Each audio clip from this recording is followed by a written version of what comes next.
Pues buenas tardes, ya estamos al aire, me parece. Buenas tardes, bienvenidos. Los que están por primera vez, bienvenidos de regreso. Los que están de nuevo, somos 102 personas. 102, gracias por acompañarme. 102, gracias por estar conmigo aquí. Decíamos hoy en la miniatura que anunciaba, hablando de desafiar prejuicios, porque hoy sí voy a tocar un tema que he estado posponiendo las últimas semanas, las que ya me metí en unas broncas enormes. Eh, pero que es el tema de la OTAN, que a mí me preocupa muchísimo. Me preocupa la preocupación que tienen algunos por la OTAN. Y vamos a contar. Y van a acabar diciendo que estoy defendiendo a la OTAN. ¿Por qué? Porque son tontos.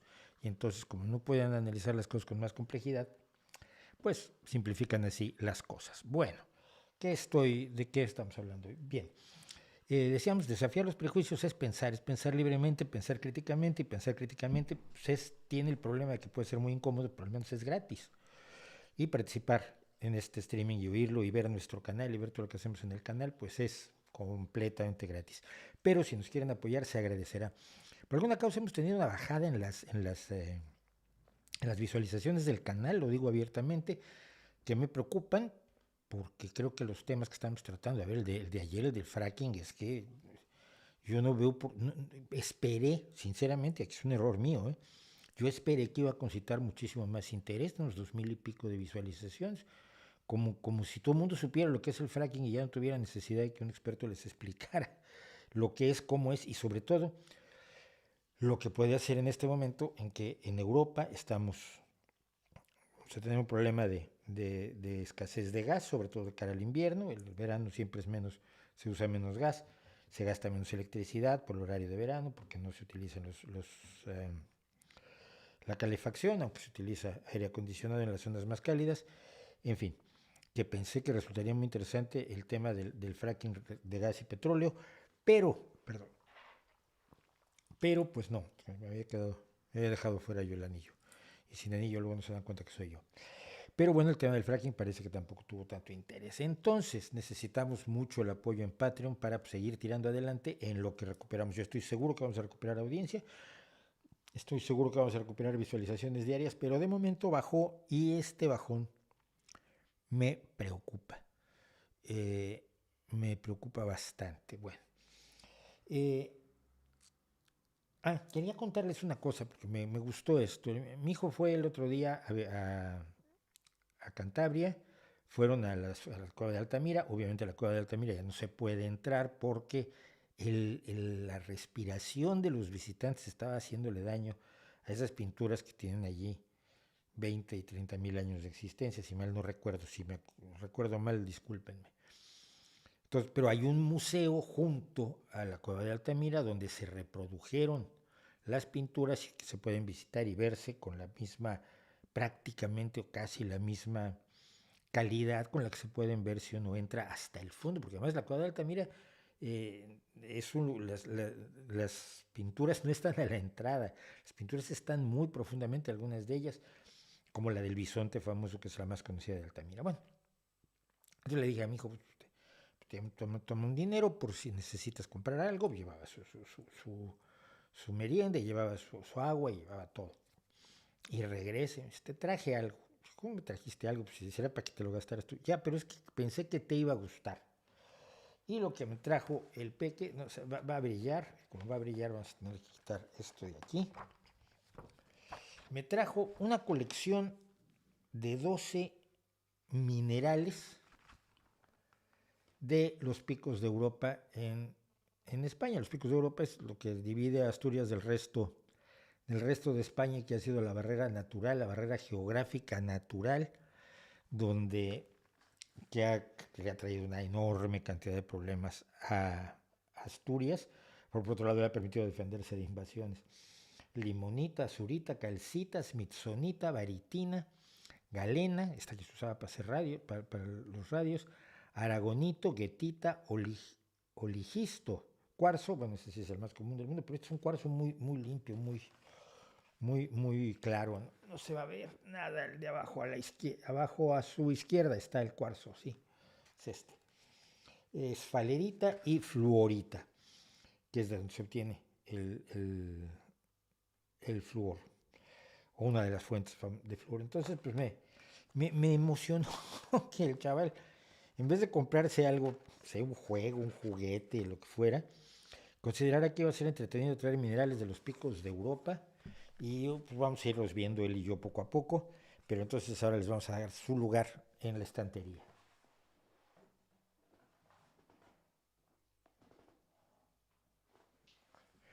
Y si no brilla mucho, pues así vamos llenando la estantería de En Vivo y Con Todo, del Rey va Desnudo, de Ahora Música. No es cierto, de Ahora Música no, porque usamos el croma. Si ustedes vieran lo que se hace aquí para... Cuando voy a hacer ahora música, tengo que traer el croma, poner aquí el croma, volver a instalar la cámara, cambiar las luces, porque la luz roja esa y la luz azul esta no sirven para el croma, entonces hay que ponerlas en blanco. En fin, que esto es mucho más complicado de lo que parece. Si te sientas y hablas, que era mi teoría. Mi teoría con el streaming era muy fácil. Mira, te sientas y hablas y vas a divertir mucho. Me dedico a preparar material gráfico, me dedico a preparar material de otro tipo, material informativo, por supuesto. Estoy aquí desde las 5 de la tarde haciendo cosas. Total que... Y lo mismo me pasó con Ahora Música. Bah, comentas una canción y ya. Sí, pero luego hay que ponerle la traducción de la letra porque si no, pues es bastante poco útil para muchas personas que les gusta la música porque no entienden la letra. Es un problema que ha tenido el rock a lo largo de toda su historia. Y así sucesivamente. eh, el hecho real es que aquí hay tanto que hacer que por eso pasa algo que tengo que decir todos los días, porque si no, no me siento bien.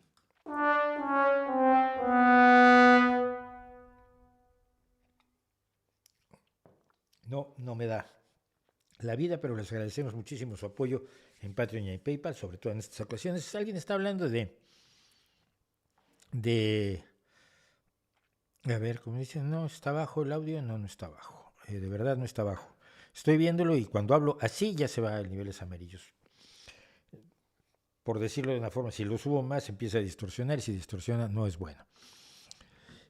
Quizás sea parte del algoritmo de YouTube, por eso es importante colocar la campanita para no perderse vídeos. Miren, si no pueden apoyarnos en Patreon, pueden suscribirse, pueden darle me gusta a los vídeos que les gustan y pueden darle a la campanita para las notificaciones. Esto el algoritmo de YouTube lo toma en cuenta. Lo toma en cuenta y a partir de eso toma decisiones respecto de las recomendaciones que hace. Se está, obviamente, cuando baja las visualizaciones, entre otras cosas, se está recomendando menos, la gente lo está viendo menos, lo está recomendando menos, le está dando menos me gusta y por lo tanto lo recomiendan menos. Es un ciclo, un círculo virtuoso o vicioso. Si empiezas a tener mucha gente que te ve, te va a ver más gente. Si empieza a decaer, va a decaer más.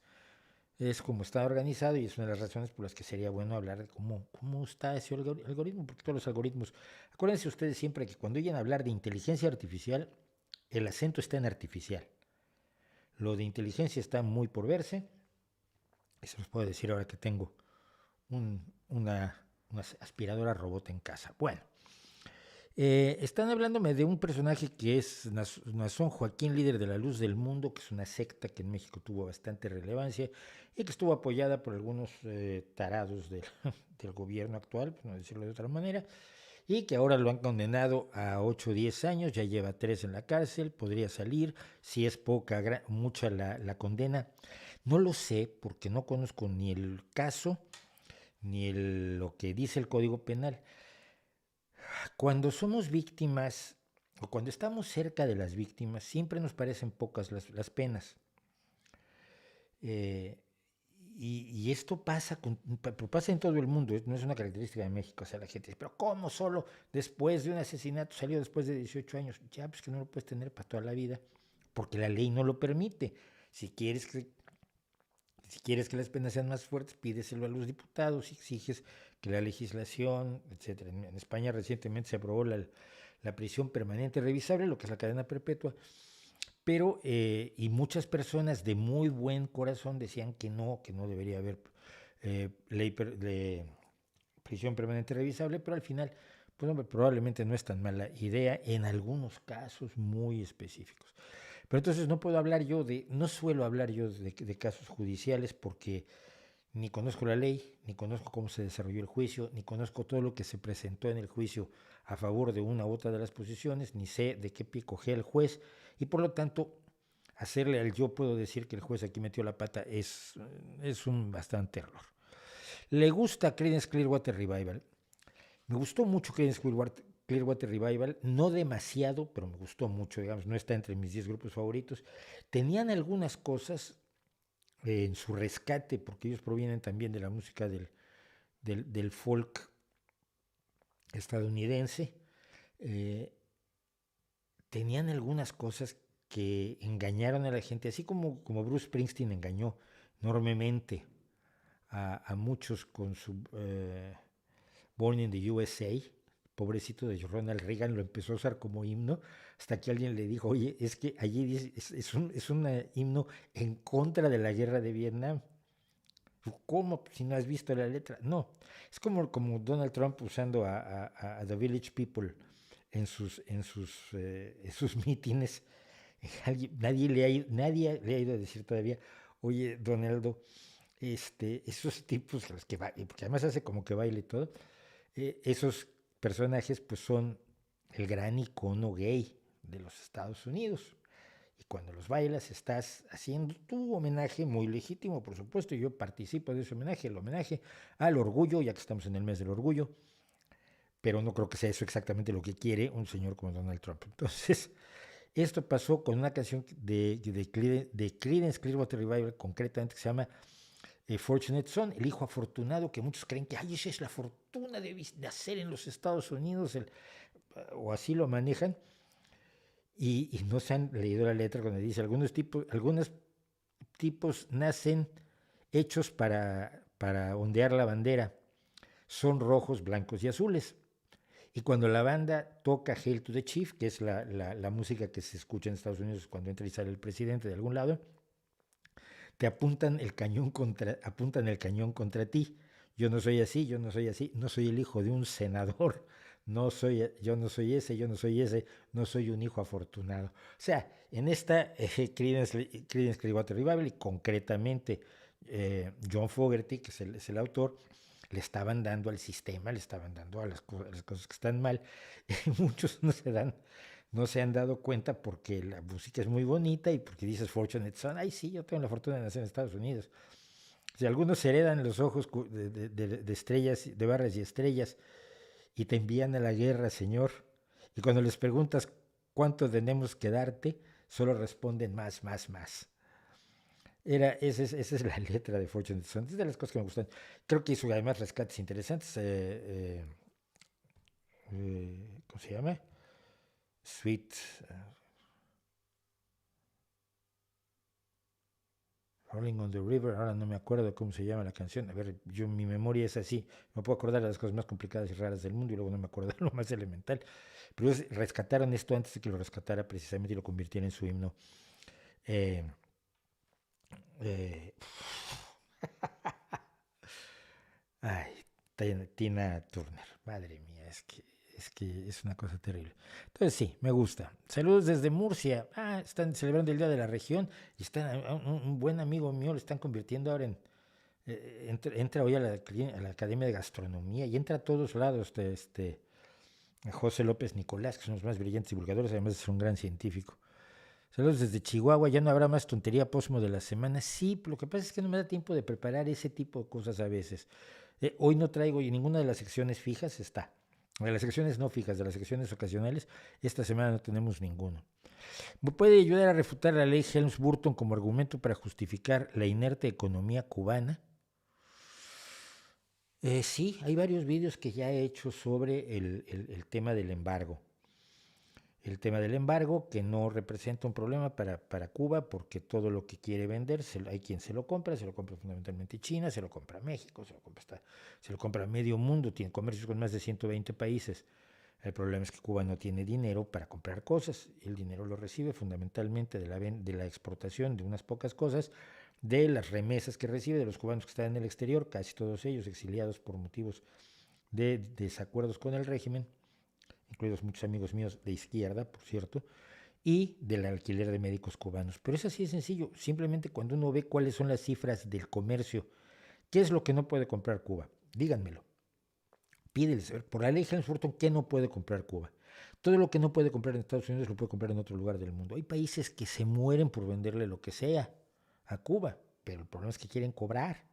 ¿Tú crees que Rusia está detenida por el embargo estadounidense? ¿Tú crees que China se ve controlada o constreñida por el embargo estadounidense? Holanda le ha dado a Cuba hasta lo indecible. Holanda ha trabajado muchísimo a favor de... Holanda es de los países, por ejemplo, que tienen una gran culpabilidad colonial, pese a que no fueron colonialistas tan brutales, pero bueno, no hay colonia bonita. Pero Holanda tiene unas cantidades al desarrollo y a los países menos favorecidos, les da una enorme cantidad de dinero todos los años, continuamente, porque hay una gran culpabilidad por el pasado colonial de Holanda. Pero es así de sencillo. ¿Qué es lo que Cuba no puede comprar debido al embargo? Y la otra pregunta, ¿y qué es lo que no puede vender que se le está acumulando en sus puertos? ¿No? ¿Qué material industrial, qué producto de sus fábricas está bloqueado en Cuba que no puede salir de sus puertos? Nada, lo poco que puede vender Cuba se compra en todo el mundo y se le compra al precio al que se le puede pagar. Y esa es la realidad. Si cayera el embargo es más que nada una cuestión de carácter político. El embargo debería haber desaparecido hace mucho tiempo. De hecho, si hubiera desaparecido el embargo, creo que Fidel hubiera durado menos tiempo, el régimen hubiera durado menos tiempo. La ley Helms-Burton concretamente ayudó a Cuba, como no tienes una idea, precisamente a partir de la caída de la Unión Soviética. Porque antes de la caída de la Unión Soviética no se hablaba del embargo comercial de Estados Unidos a Cuba. Les daba igual a todos porque pagaba el tío Boris. Pero en el momento en que cae la Unión Soviética y Cuba se encuentra con que no tiene que vender, el argumento de Fidel, el argumento que empieza a crear en 1991, es precisamente el argumento de que todo está mal debido al embargo. Todo estaba bien antes porque tenían a la Unión Soviética comprándoles las cosas a precios altísimos y vendiéndoles otros bienes a precios bajísimos a cambio de ser su base a 90 millas de los Estados Unidos, que es la distancia entre el punto más cercano de Cuba a Florida y el punto más cercano de Florida a Cuba son 90 millas. 135 kilómetros más o menos. Entonces, esa fue la realidad. Cuando yo estoy en Cuba en 1991-92, todavía no se hablaba del embargo. Pero es cuando no había, la comida sigue sin haber, o sigue sin haber comida suficiente. Pero eran momentos en que no había que comer, que amigos míos tenían problemas porque no había leche para los niños, que había apagones porque no había petróleo, porque el petróleo lo traía la Unión Soviética, etcétera, etcétera. Entonces, a partir de ese momento, 1991-92, se crea la narrativa del embargo, y el embargo, si mal no recuerdo, la ley Helms-Burton es del 86, pero la narrativa del embargo empieza después y realmente no afecta a Cuba, no le afecta para nada en sus capacidades comerciales, pero bueno.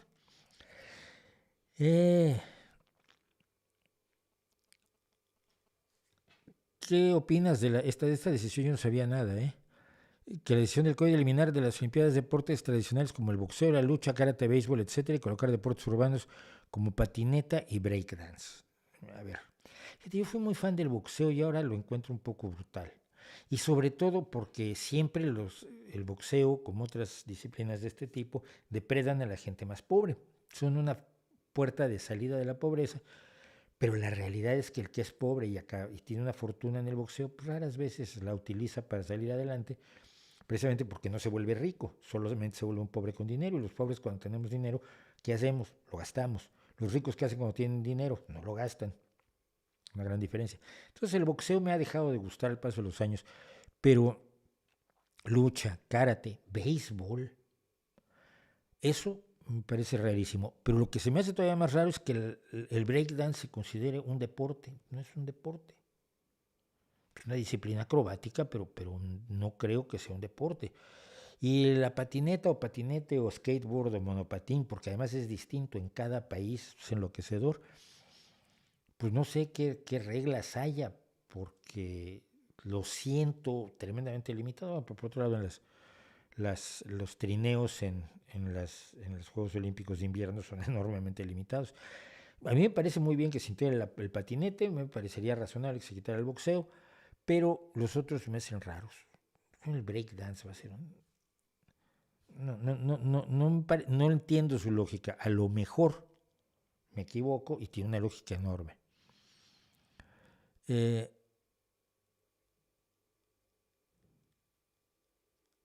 Relacionado a la obtención de combustibles fósiles, ¿cómo es ese otro tema? De que sacan petróleo pero prefieren quemar el gas que adicionalmente se obtiene. Pues muy fácil, porque el gas provoca menos contaminación y el petróleo lo puedes usar para la petroquímica. Entonces el petróleo tiene un valor agregado mucho mayor en la petroquímica que para quemarlo. Y el gas es bastante, digamos, de los combustibles fósiles es el más limpio. Te recomiendo que veas precisamente la entrevista que le hice ayer a Gonzalo Monroy, que es un experto en el tema y donde hablamos ampliamente de esto y de los niveles de contaminación de cada uno de los elementos a los que tenemos acceso para obtener energía eléctrica. Y el gas de los combustibles fósiles es el menos contaminante y sigue siendo contaminante, no estoy diciendo que no, y de todos los demás el menos contaminante pues sigue siendo la energía nuclear hasta hoy. Háblanos de la película Tesis de Alejandro Amenábar, no puedo porque no la he visto. ¿Qué piensas sobre Asimov y su tendencia a evitar lo extraterrestre? Nunca me fijé en que tenía una tendencia a evitar lo extraterrestre, pues que él siempre trabajó con asuntos humanos. Ahora que lo dices, pues sí, tiene pocos setes, tiene robots y tiene la mula en la fundación, que no es precisamente humano, pero no sé, no me había dado cuenta. Es curioso, y mira que soy lector de Asimov desde que era pequeño, y soy fan de Asimov. Ricardo Telles, no me digas esto, tengo que ponerlo aquí. Conozco a 2 wokes que dejaron sus creencias posmos gracias a videos míos. No lo puedo creer. Qué maravilla. Hombre, muchas gracias. Me animas a seguir adelante. Me animas a seguir adelante porque, ay, madre mía.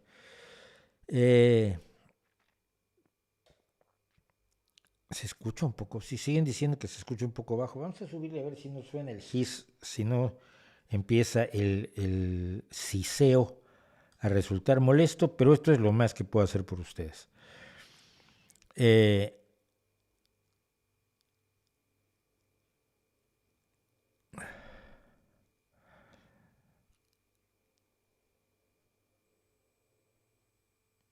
Bueno, siento lo del sonido, pero estoy más donde puedo estar. Hola Mauricio, ¿qué opinión tiene de que estén utilizando a una actriz negra para interpretar al hada azul en Pinocho cuando este siempre ha sido interpretado por una mujer blanca? Y, primero que nada, el libro de Carlo Collodi, que es el que sale Pinocho, pues no dice que fuera blanca y rubia. Pero vuelvo, ya dediqué un video a esto. Busca el video precisamente donde hablo de este tema. Porque yo decía que yo estoy totalmente de acuerdo en que Anthony Hopkins haga Mandela. Y estoy totalmente de acuerdo que Hamlet se haga en Nigeria y no lo vas a hacer con actores irlandeses, hijo mío. Y Hamlet no lo vas a hacer con actores daneses. Cuando lo haces en Nigeria, lo haces con actores nigerianos. Y cuando se trata no veo el problema. Yo no veo el problema. Es un video que hice sobre precisamente Konstantin Stanislavski.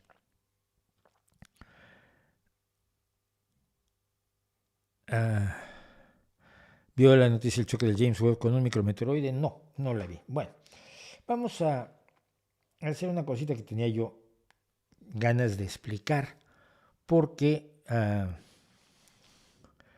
tengo la impresión de que mucha gente no la ha entendido y es el Partygate. Como todos ustedes saben, seguramente, lo de Gate viene por el escándalo del intento de sabotaje y espionaje a la candidatura demócrata de George McGovern por parte del gobierno de Nixon, que tenía un grupo de torpes efectivos de espías que entraron al cuartel general del Partido Demócrata en el Hotel Watergate, allá por los años 60, fines de los 60, principios de los 70. No me acuerdo la fecha exacta. Y entonces, como el escándalo Watergate fue enorme y finalmente desembocó, y ahí es donde se ve que la prensa libre funciona. Desembocó en la renuncia de Richard Nixon a la presidencia de los Estados Unidos. Se le ha agregado Gate como sufijo a todo escándalo. Gate ahora ya también quiere decir escándalo. Entonces tienes el Panama Gate y tienes el no sé qué Gate, y en este caso es el Party Gate, es decir, el escándalo de las fiestas. ¿Y qué es el escándalo de las fiestas? Bueno, este es un escándalo que se ha desarrollado en el Reino Unido a partir de que se descubrió, y esto fue apenas el año pasado, que cuando el gobierno del Reino Unido había establecido una serie de lineamientos para evitar las reuniones de personas, cuando había decretado el confinamiento y la cuarentena a la que estuvimos sometidos todos en todo el mundo de distintas maneras, entre 2020 y 2021, durante la pandemia se habían prohibido las reuniones, y esto llevó a cosas terribles para muchísima gente. Reuniones eran también los funerales. La gente no podía despedirse de sus seres queridos que estaban muriendo de COVID, pero tampoco podían hacer funerales. Podían ir 2 personas al funeral quizás, pero no podía ir la gente a despedir a sus amigos, a sus familiares cuando habían muerto. No podían celebrarse cosas que se celebran, nacimientos, cumpleaños, tal y cual. Esto lo vivimos todos nosotros durante los meses del confinamiento. Y mientras había estos confinamientos graves, serios, exigidos con absoluto rigor por el gobierno del Reino Unido, en el número 10 de Downing Street, que es donde está la sede del primer ministro del Reino Unido, en este caso el señor Boris Johnson, y perdónenme por decirle señor, sabemos que no es un señor, es un patán racista, sexista y tremendamente clasista, era los que salían a golpear plebeyos en las noches cuando estaba en la universidad. Ese tipo de gente que organizaba que le dieran palizas a periodistas. En el edificio del número 10 de Downing Street, en el jardín del edificio de Downing Street y en otros edificios de gobierno, se llevaron a cabo maravillosas fiestas,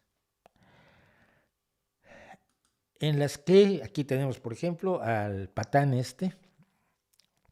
brindando con todas sus amigotes, fiestas de trae tu propio alcohol, fiestas en las que había 30, 40, 50, 150 personas bebiendo se reunían a las 4 de la tarde. ¿Cuánto dura una fiesta razonable si empieza a las 4 de la tarde? 5 de la mañana, ¿no?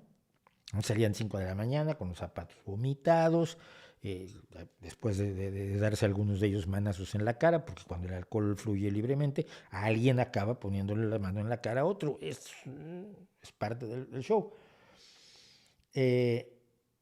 A fines de enero de 2022 de este año, 12 de estas reuniones entraron bajo escrutinio primero de los medios y de la Policía Metropolitana de Londres, que al parecer los policías que están en la puerta de Downing Street, si usted ha estado en Londres, si no ha estado en Londres, va usted, para empezar, a la calle Downing no se puede entrar.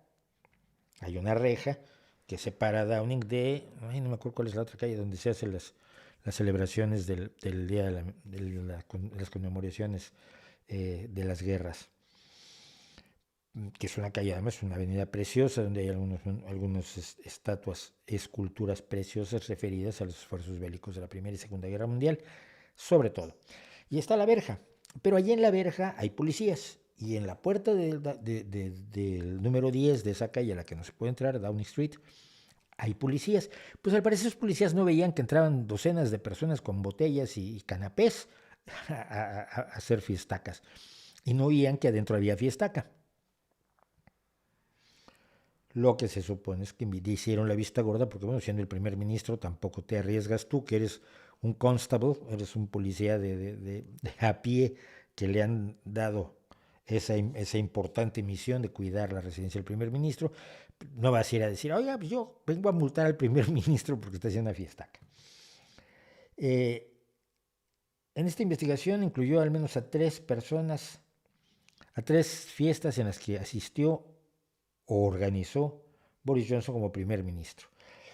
Se han multado a 120, se han emitido 126 multas. Déjenme, ya no quiero ver yo a este señor. Se han emitido 126 multas o más a 83 personas que la policía encontró habían cometido ofensas o delitos, infracciones bajo las reglas de la COVID-19.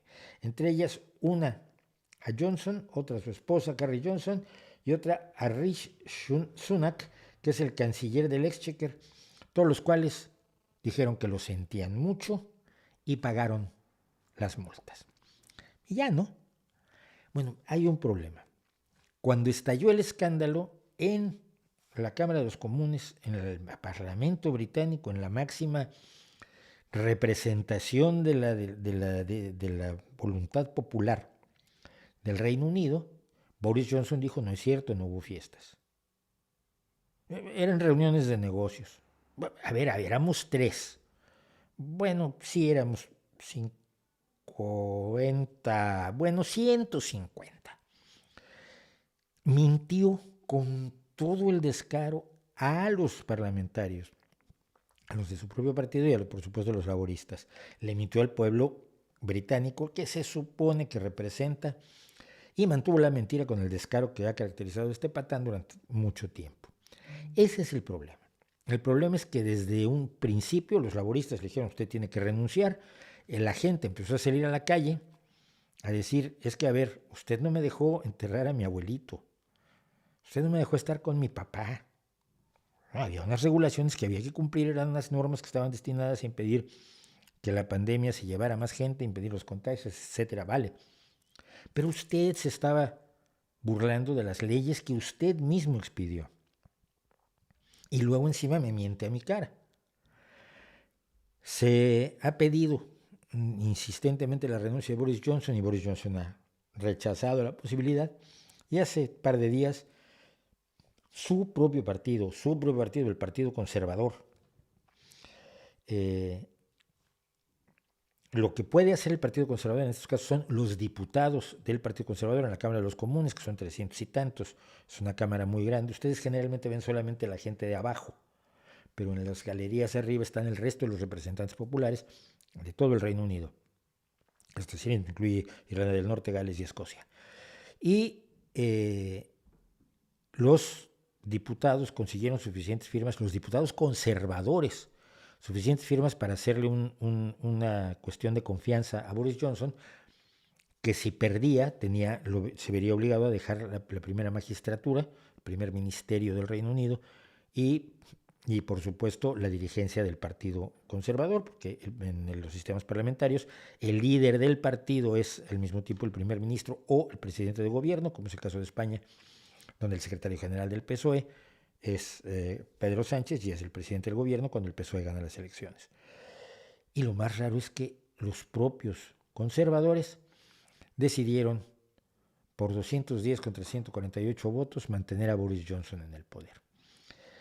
Si el Partido Conservador británico se está convirtiendo en el partido de Boris Johnson, del engaño, del embuste, del descaro, del desprecio a la democracia, a la gente, a las leyes, etcétera, como el Partido Republicano en Estados Unidos se ha convertido en el... me habla, ya saben ustedes que este reloj me habla. Como el Partido Republicano de Estados Unidos se ha convertido en el partido de Donald Trump y ha abandonado por los valores que defendían los republicanos, que usted puede no estar de acuerdo con ellos, pero tenían una ideología, tenían una visión determinada, buena o mala, le guste o no le guste a usted, pero la tenían. Ya no la tienen, han renunciado a ella. Y esto es lo grave del Partygate, porque representa una renuncia del elemento básico de la decencia que muchos decían que sostenía al gobierno británico, a un gobierno que se hace en un país donde no hay una constitución, donde las distintas leyes que se han ido expidiendo, más la tradición más los decretos reales a veces de siglos atrás, conforman lo que llaman constitución, pero no tiene una constitución como la podemos entender, como la Constitución Española del 78 o la Constitución Mexicana de 1917. No tiene tal. Y entonces se basa mucho en la buena disposición y en la decencia esencial de sus representantes, y en muchas ocasiones los han echado por no hacerlo, lógicamente, porque son humanos y hay gente, hay pillos en todos lados, pero en el Reino Unido habitualmente cuando te pescaban, pues te echaban. Y ahora finalmente por el Partygate han decidido no echar a Boris Johnson. Bueno, ¿qué más tenemos por aquí que queríamos contar? ¿Existen las almas gemelas? No existen las almas. Hay gente que se parece mucho a otra, hay gente que embona muy bien con otros, hay gente que conoces y son amigos para toda la vida porque tienen intereses comunes, pero eso es absolutamente fortuito. No es que su alma, eran gemelitas sus almas y se separaron, y uno nació en Timbuktu y el otro nació en Denver, Colorado, y luego se reunieron y descubrieron que eran almas gemelas. No, está bonito para novelas. En las novelas eso va muy bien, pero no en la realidad.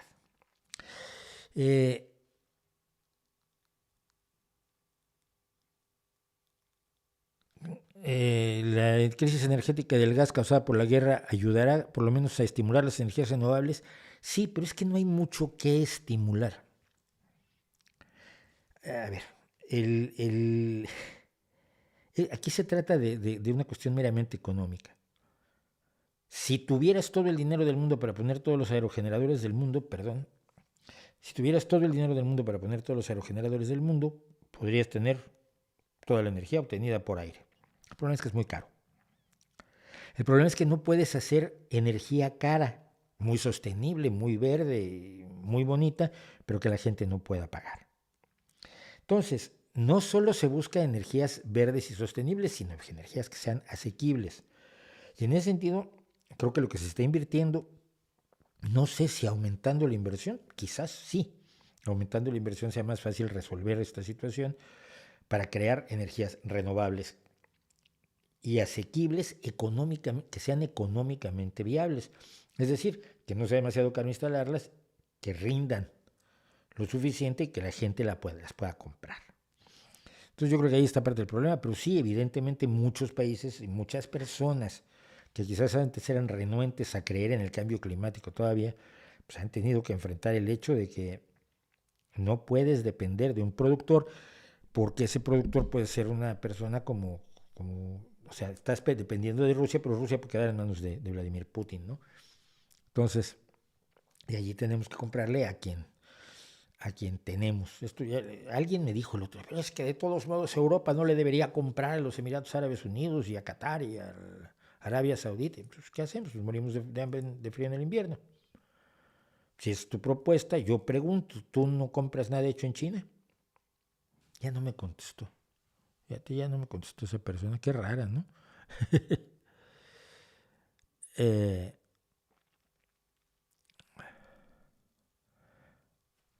Siento mucho que se oiga bajo en algunos lugares.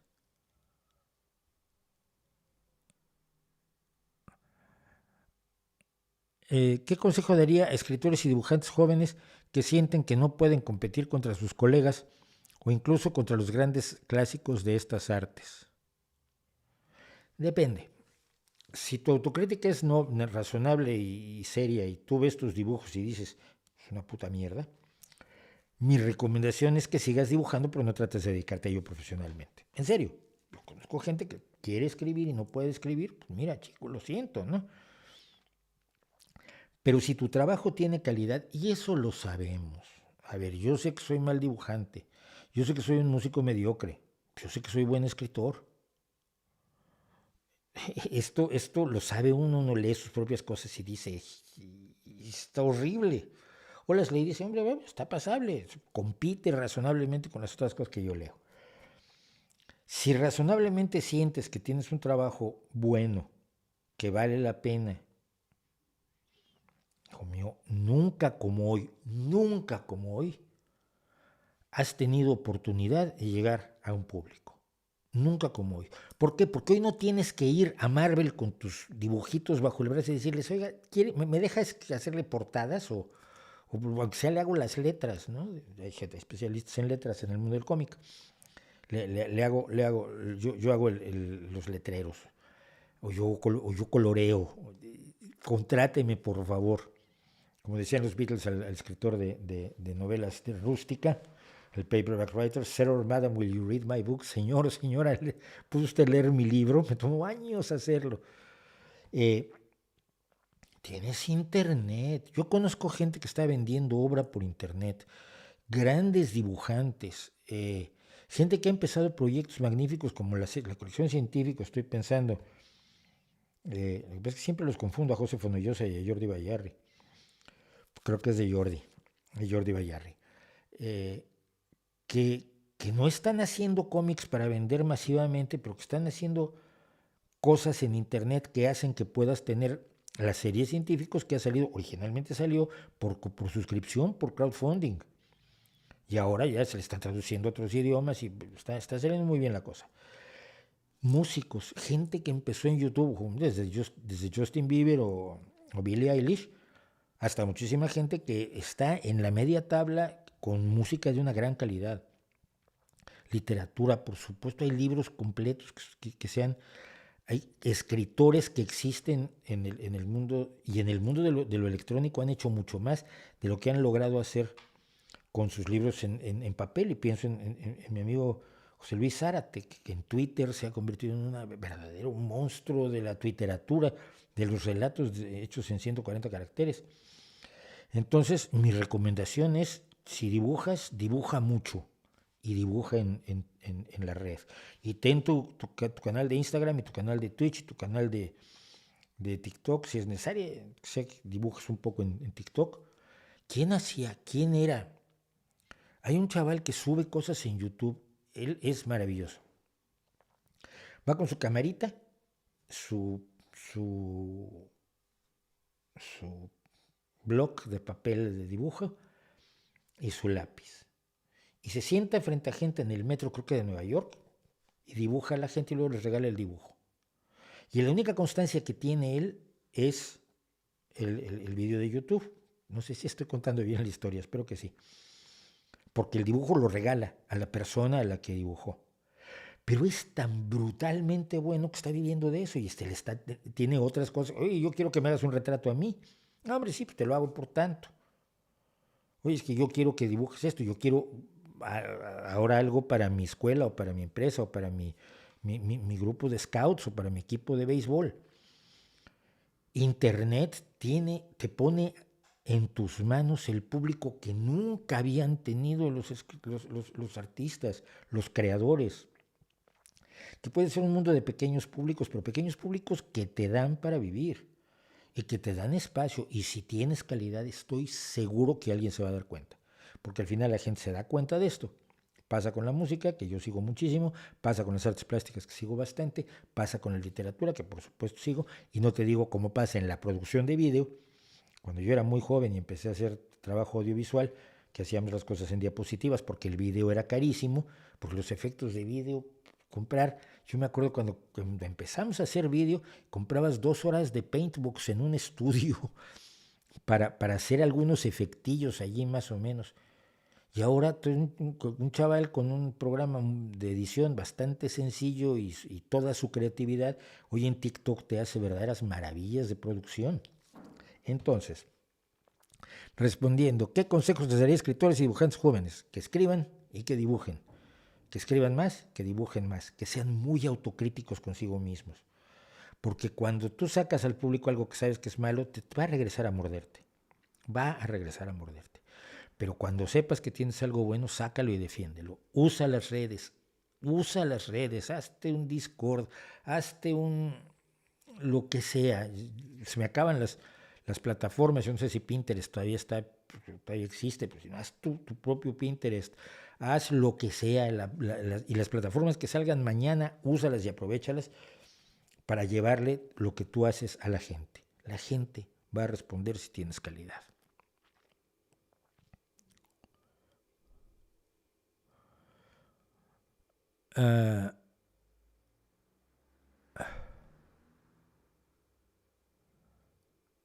Sí, este caso que dicen, la canción Every Breath You Take, que es de Police, que siempre explicó Sting, que era un relato de un maldito acosador y que mucha gente cree, es que la quiere mucho y está atento a todo lo que le pasa. No, oye la letra, es un tipo que está acosando directamente a alguien que lo dejó.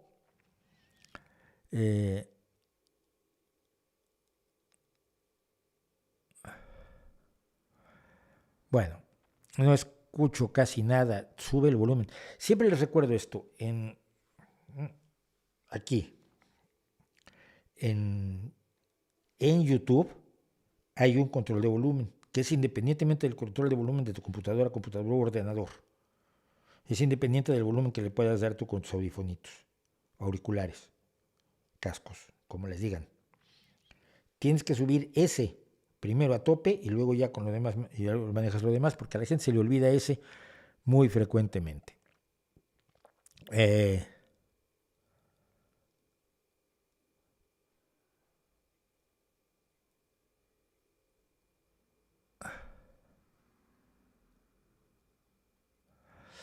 Bueno, hay una cosa que quiero contar y no sé si me va a dar tiempo en estos breves minutos, pero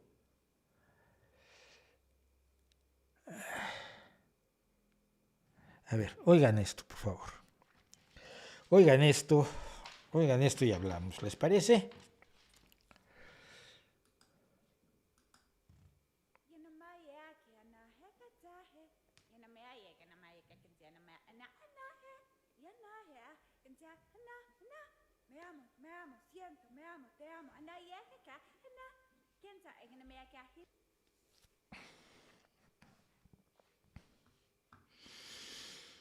Esto es lo que hemos decidido bautizar He aha kana e kamai ilio ne he pulule pupule, que en hawaiano quiere decir ¿de qué coño está hablando esta mujer? Está loca. Lo que pasa es que ella no está hablando en hawaiano, pero parece, ¿no? He aha kana e kamai ilio nei he pupule. Pupule significa estar loco en hawaiano. Bien, primero que nada es muy fácil burlarse de esta persona. Esta persona dice que está en contacto telepático con unas civilizaciones extraterrestres que le dicen jaja pokumi papaka o ka meahele hoku hua, que quiere decir Walker Star Seed o caminante semilla de las estrellas, como dice llamarse esta mujer, Mafe Walker Star Seed. El Walker, por supuesto, lo saca de Luke Skywalker y tampoco es desbordante de originalidad. Ella dice que se pone en contacto con los extraterrestres y estas barbaridades que suelta es el idioma de los extraterrestres, que no sé por qué no se lo mandan traducido si son tan inteligentes, ¿no? Porque cuando la gente te da su mensaje en un idioma que no entiendes, no sirve de mucho. Y si viene traducido, ¿para qué nos lo da en el idioma de los extraterrestres? ¿Qué sentido tendría, no? Yo cuando traduzco algo no lo pongo en inglés y en español, ¿no? Si quiero traducir una novela, pues la traduzco en español, pues no la traduzco en español. Bueno, es la idea. Vamos, ¿qué es un embuste del tamaño del mundo? ¿Qué problemas tiene esto? Yo creo que tiene tres graves problemas. El primero es que claramente se trata de una estafadora. Esta mujer, he estado buscando datos sobre ella, no los he encontrado, no sé de dónde sale, qué pasado tiene, sabemos que es colombiana y sabemos que se dedica actualmente a estafar gente en México. Y dije estafar. Es decir, ahora vamos a ver cómo los estafa. El caso es que tenemos el problema de que es una estafadora a la búsqueda de que, ¿qué buscan los estafadores? Pues buscan clientes, buscan víctimas a los cuales separar de su dinero, evidentemente. El estafador considera que es moralmente incorrecto que la gente tonta, o ingenua o incauta siga pegada a su dinero y su labor es la separación quirúrgica de la cartera de la gente y de la gente. Pero lo peor que tenemos es que aparte que mucha gente se ha burlado de ella, decidieron darle publicidad. in America. Yeah, and now you can tell yeah, you can siento el corazón, me amo, te amo.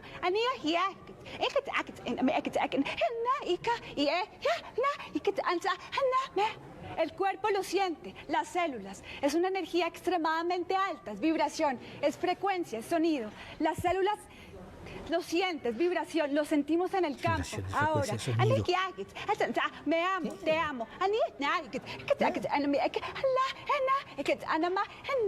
Ojalá lo dice todo el tiempo, no sé por qué. Se siente como una intensidad. El que termine diciendo que se siente como una intensidad, les puedo adelantar que se siente como bobo.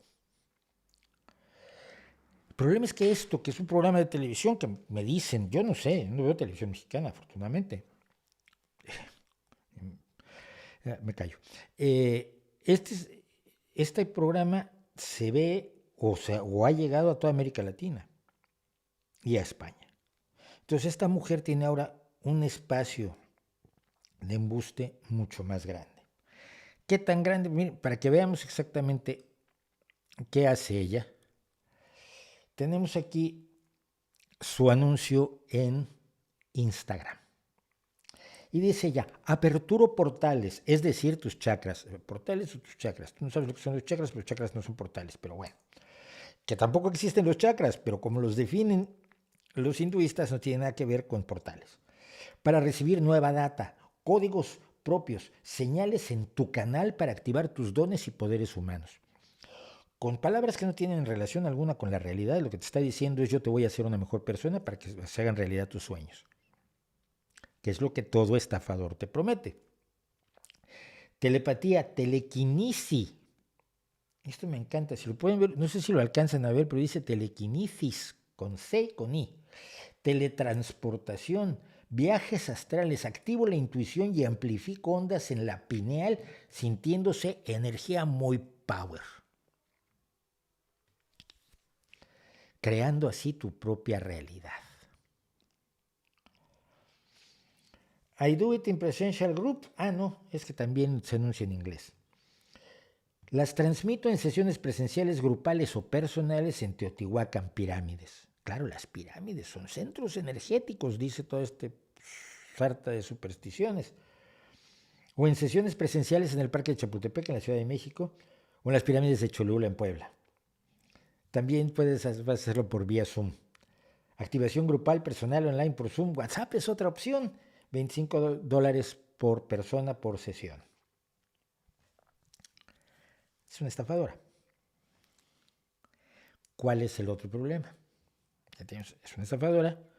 La difunden su estafa los medios de comunicación y en vez de confrontarle y decirle, oiga, usted está realmente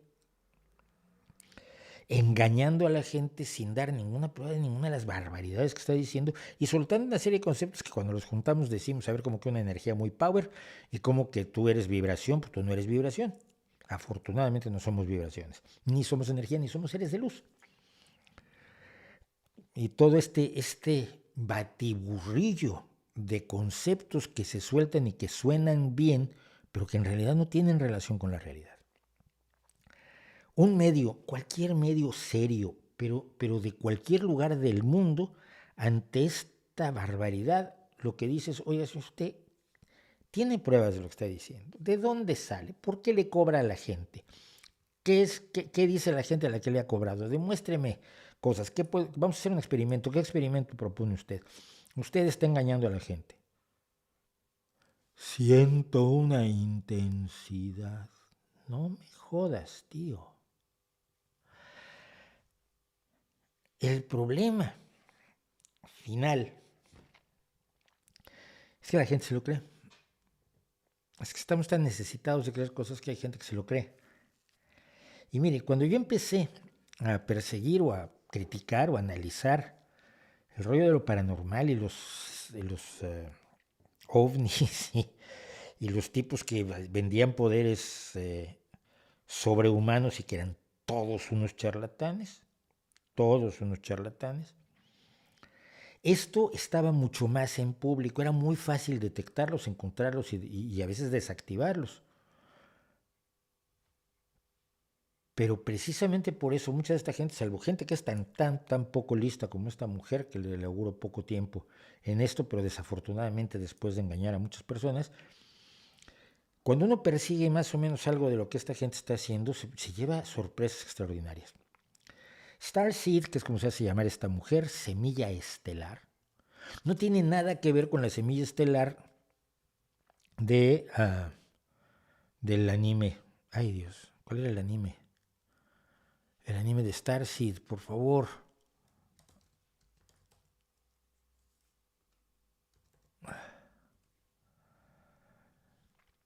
Sailor Moon. Hombre, ya que se me olvide Sailor Moon ya es el colmo. Starseed no están hablando de este cristal inteligente de Sailor Moon. No.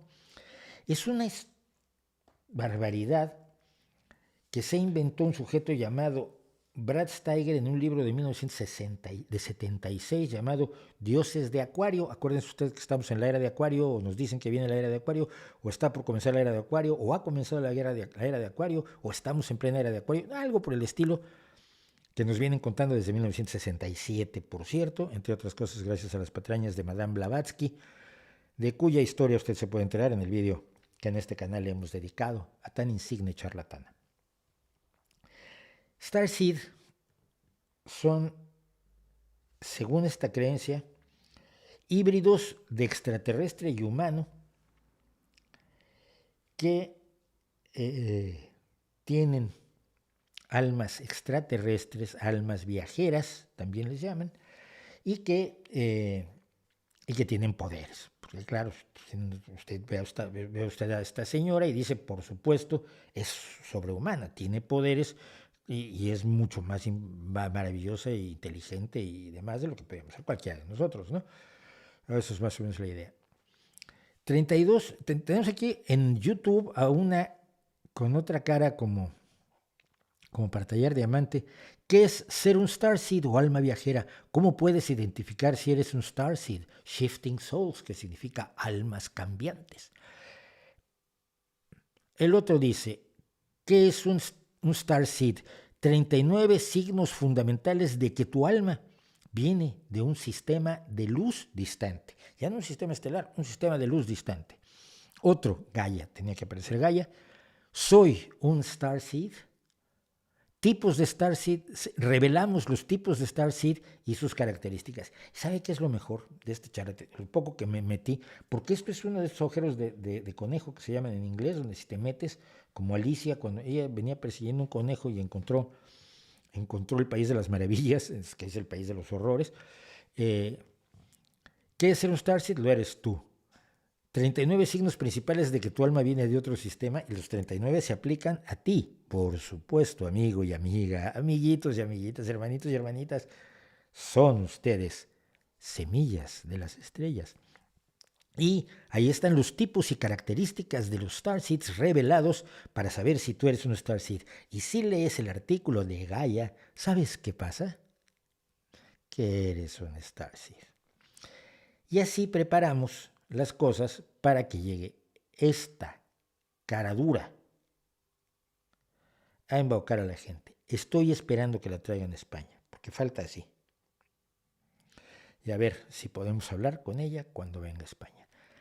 Un favor, salvo que la compartan de una manera brutalmente crítica y tan maleducada como hago yo, que me enorgullezco de la capacidad que tengo de no ser educado con quien no merece que se le trate con ninguna educación, no lo difundan, ni como chiste, porque el TikTok de burla de ella va a llegar a 100,000 personas, aquí somos discretamente 218, va a llegar a 100,000 personas, de las cuales 99,000 se van a descacharrar de la risa, y 1,000 van a ir a buscar la cuenta de TikTok de esta infame. Estamos tan necesitados de espiritualidad, y estamos tan poco acostumbrados a vivir una experiencia humana, emocional, profunda, que no sea religiosa, que cuando le damos la espalda a la religión lo que hacemos es girar hacia otras formas de la religión. Y esto es una forma de la religión. El New Age es una forma de la religión. El New Age en todas sus enormes variantes. Por eso escándalos como cuando en 2012 se iba a acabar el mundo, el 21 de diciembre.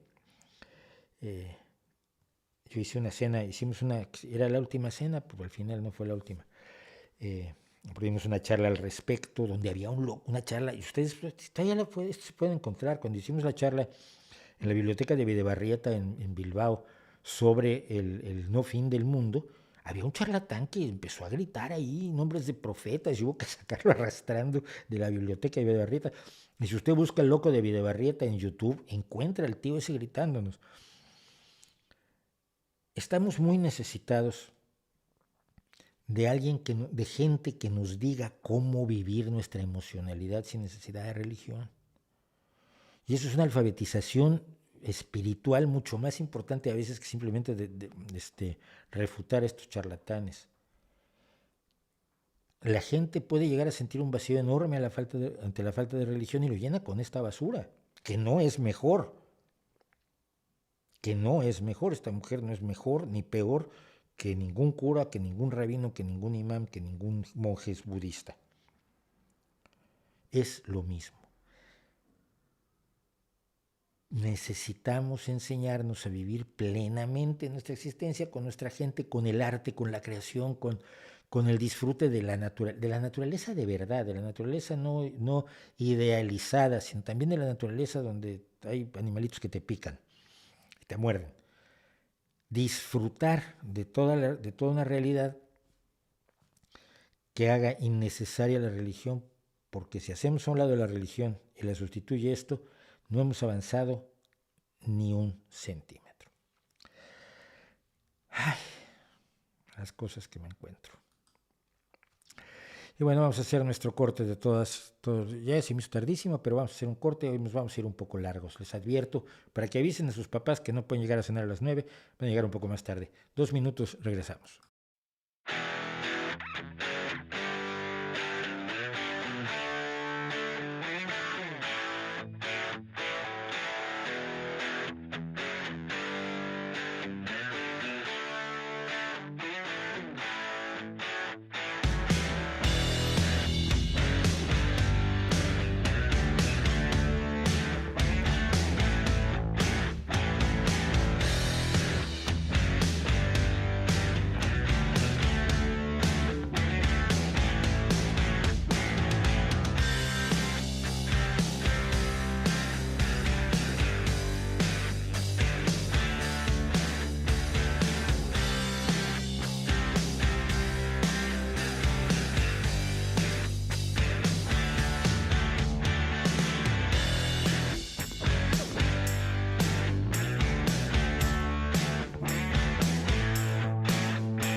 Bien, pues estamos de regreso, voy a responder a unas cosas rapidísimo. ¿Qué opinas del sistema de ejidos y reparto de tierras de Lázaro Cárdenas? Bueno, de Lázaro Cárdenas y de los anteriores. ¿Ayudó a resolver el problema de la tierra que nos dejó el porfiriato? No, porque no se hizo todo, pero mira, cuando el problema de México era que las haciendas eran más grandes que Bélgica.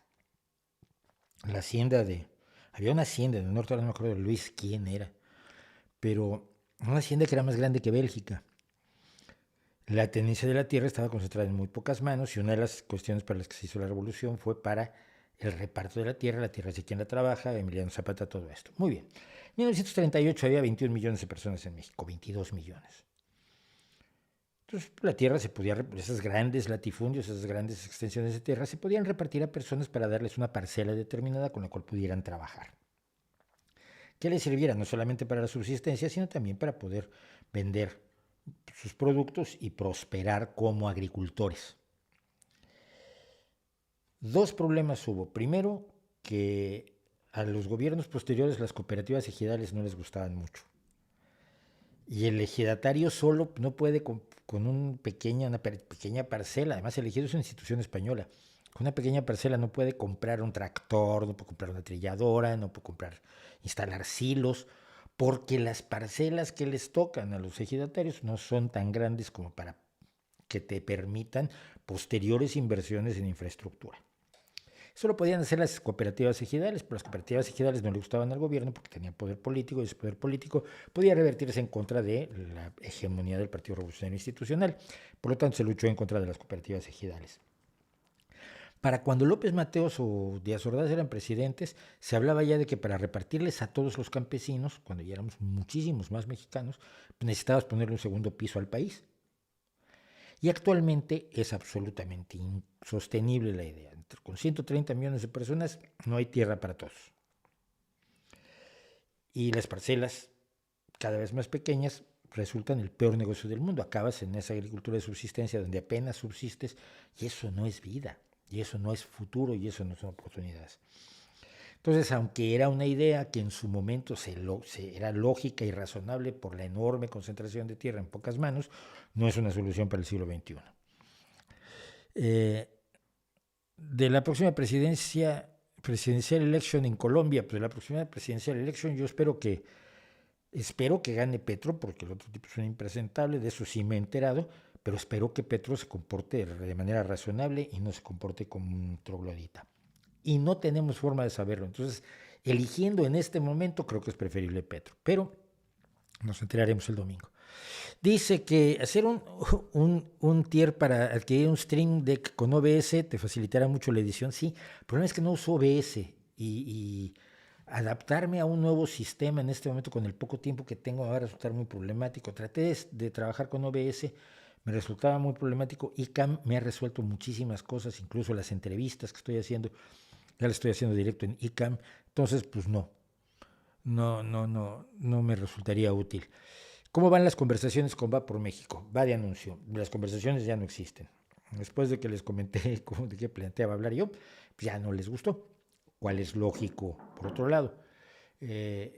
Entonces, pues la charla ya la di, pero la di ante esta cámara hace unos días. Estoy editándola y voy a darla. Se las voy a dar a todos. La vamos a publicar en YouTube. Se llama ni Morena ni Va por México. Y entonces así voy a quedar mal con todos, lo cual parece que es como mi especialidad. Y mi ventaja es que me da igual. O sea, no es nada, ningún logro mío. Simplemente es algo que me da exactamente igual.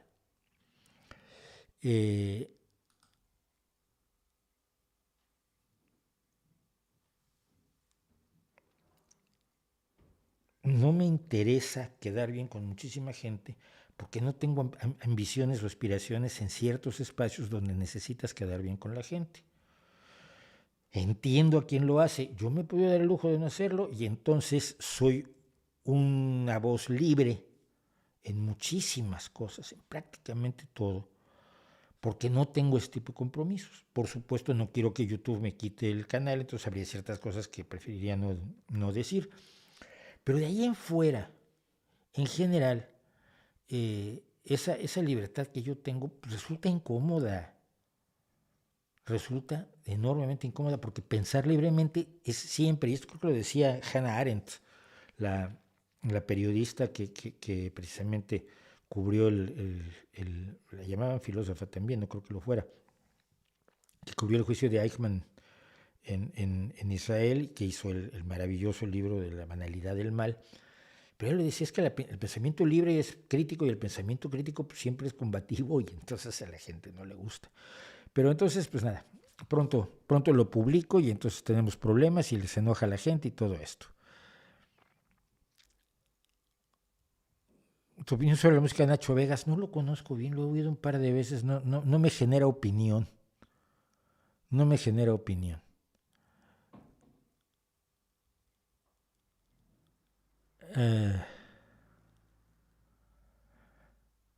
Hay varios de esos gurús galácticos, sí, por desgracia. Sí, se están riendo de esta mujer, pero el problema es ese, que es muy risible, pero tienes a esa poca gente que encuentra en ella una esperanza, y es distinta. Se burlan de ella porque seguramente tiene algo de verdad. Y con ese tipo de mentalidad, lo que genera son víctimas. Eso es lo que quizás más me preocupa. Muchísimas gracias a Dama Say No More por su superchat. Simbólico, pues simbólico, aquí no hay nada simbólico, todo vale, todo apoya. Ahora recomiéndanos con 10 amigos y será un gran apoyo. Bueno, vamos a esto que quería yo tocar. Y es la historia de Katia y Ana en el espacio. Es muy bonito, ¿no? Podríamos hacer una novela, un cuento infantil. Katia y Ana en el espacio. Bien, les voy a contar una historia que ya he contado, pero ni modo. ¿Cuándo estalló el Challenger? Exactamente. Déjenme verlo. Fue en 86. El 28 de enero de 86. Bien. En febrero de 1986, poco después del estallido del Challenger, yo estaba en Chiapas fotografiando, haciendo una serie de trabajos fotográficos para lo que era la Comisión Mexicoamericana para la Erradicación del Gusano Barrenador del Ganado. ¿Qué hacía eso?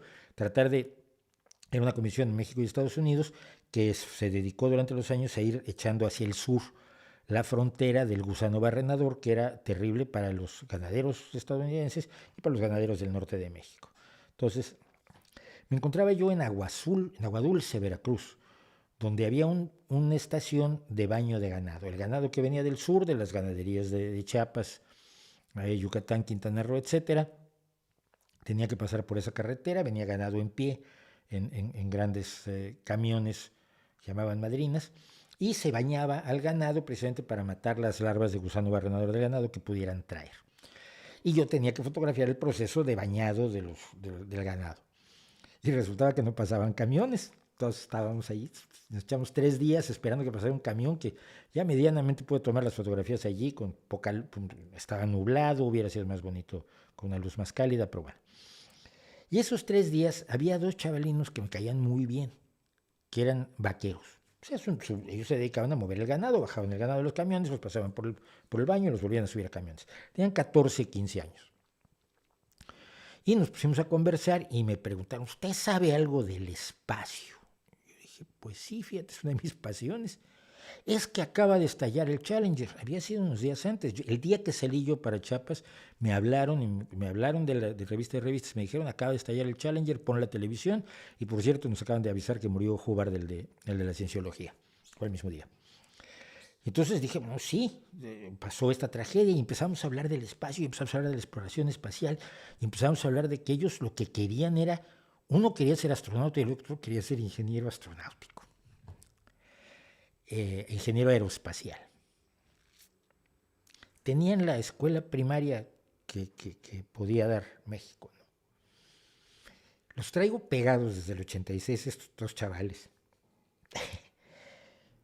Porque me cabrea que no pudieran hacerlo.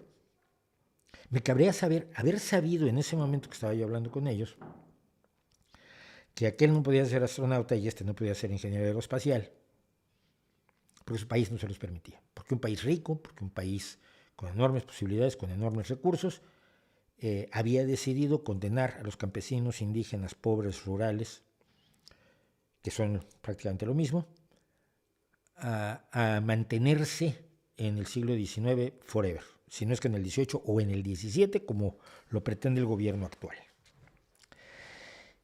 Y entonces me encuentro con estos niños que he tenido presentes, 96, 2006, 2016, 30 y tantos años, 36 años ya, me encuentro con esto. Katia Echezarreta, el admirable camino de la primera mexicana en llegar al espacio. Hombre, me parece maravilloso. Katia Echezarreta ha ido al espacio. 1 hora. Pero bueno, fue 1 hora. 26 años, doble nacionalidad, mexicana y estadounidense, como yo soy mexicano y español. Es la estadounidense más joven que ha ido al espacio, y ir al espacio, superar la línea de la atmósfera, y una línea que tiene un nombre que se sabía, deGrasse Tyson, y ahora se me olvidó a mí, donde si superas esa línea estás en el espacio. Y estuvo durante 10 minutos en el espacio, pero estuvo, que es lo que importa. Y fue en Blue Origin, que es la empresa de Jeff Bezos, de los 3 grandes millonarios que tienen empresas aeroespaciales. Jeff Bezos con Blue Origin, Virgin Galactic y Virgin Orbit de Richard Branson y SpaceX de Elon Musk. Que si ustedes vieron el video de Elon Musk que hicimos aquí, probablemente lo que está haciendo en el espacio es lo más serio de todo lo que está haciendo.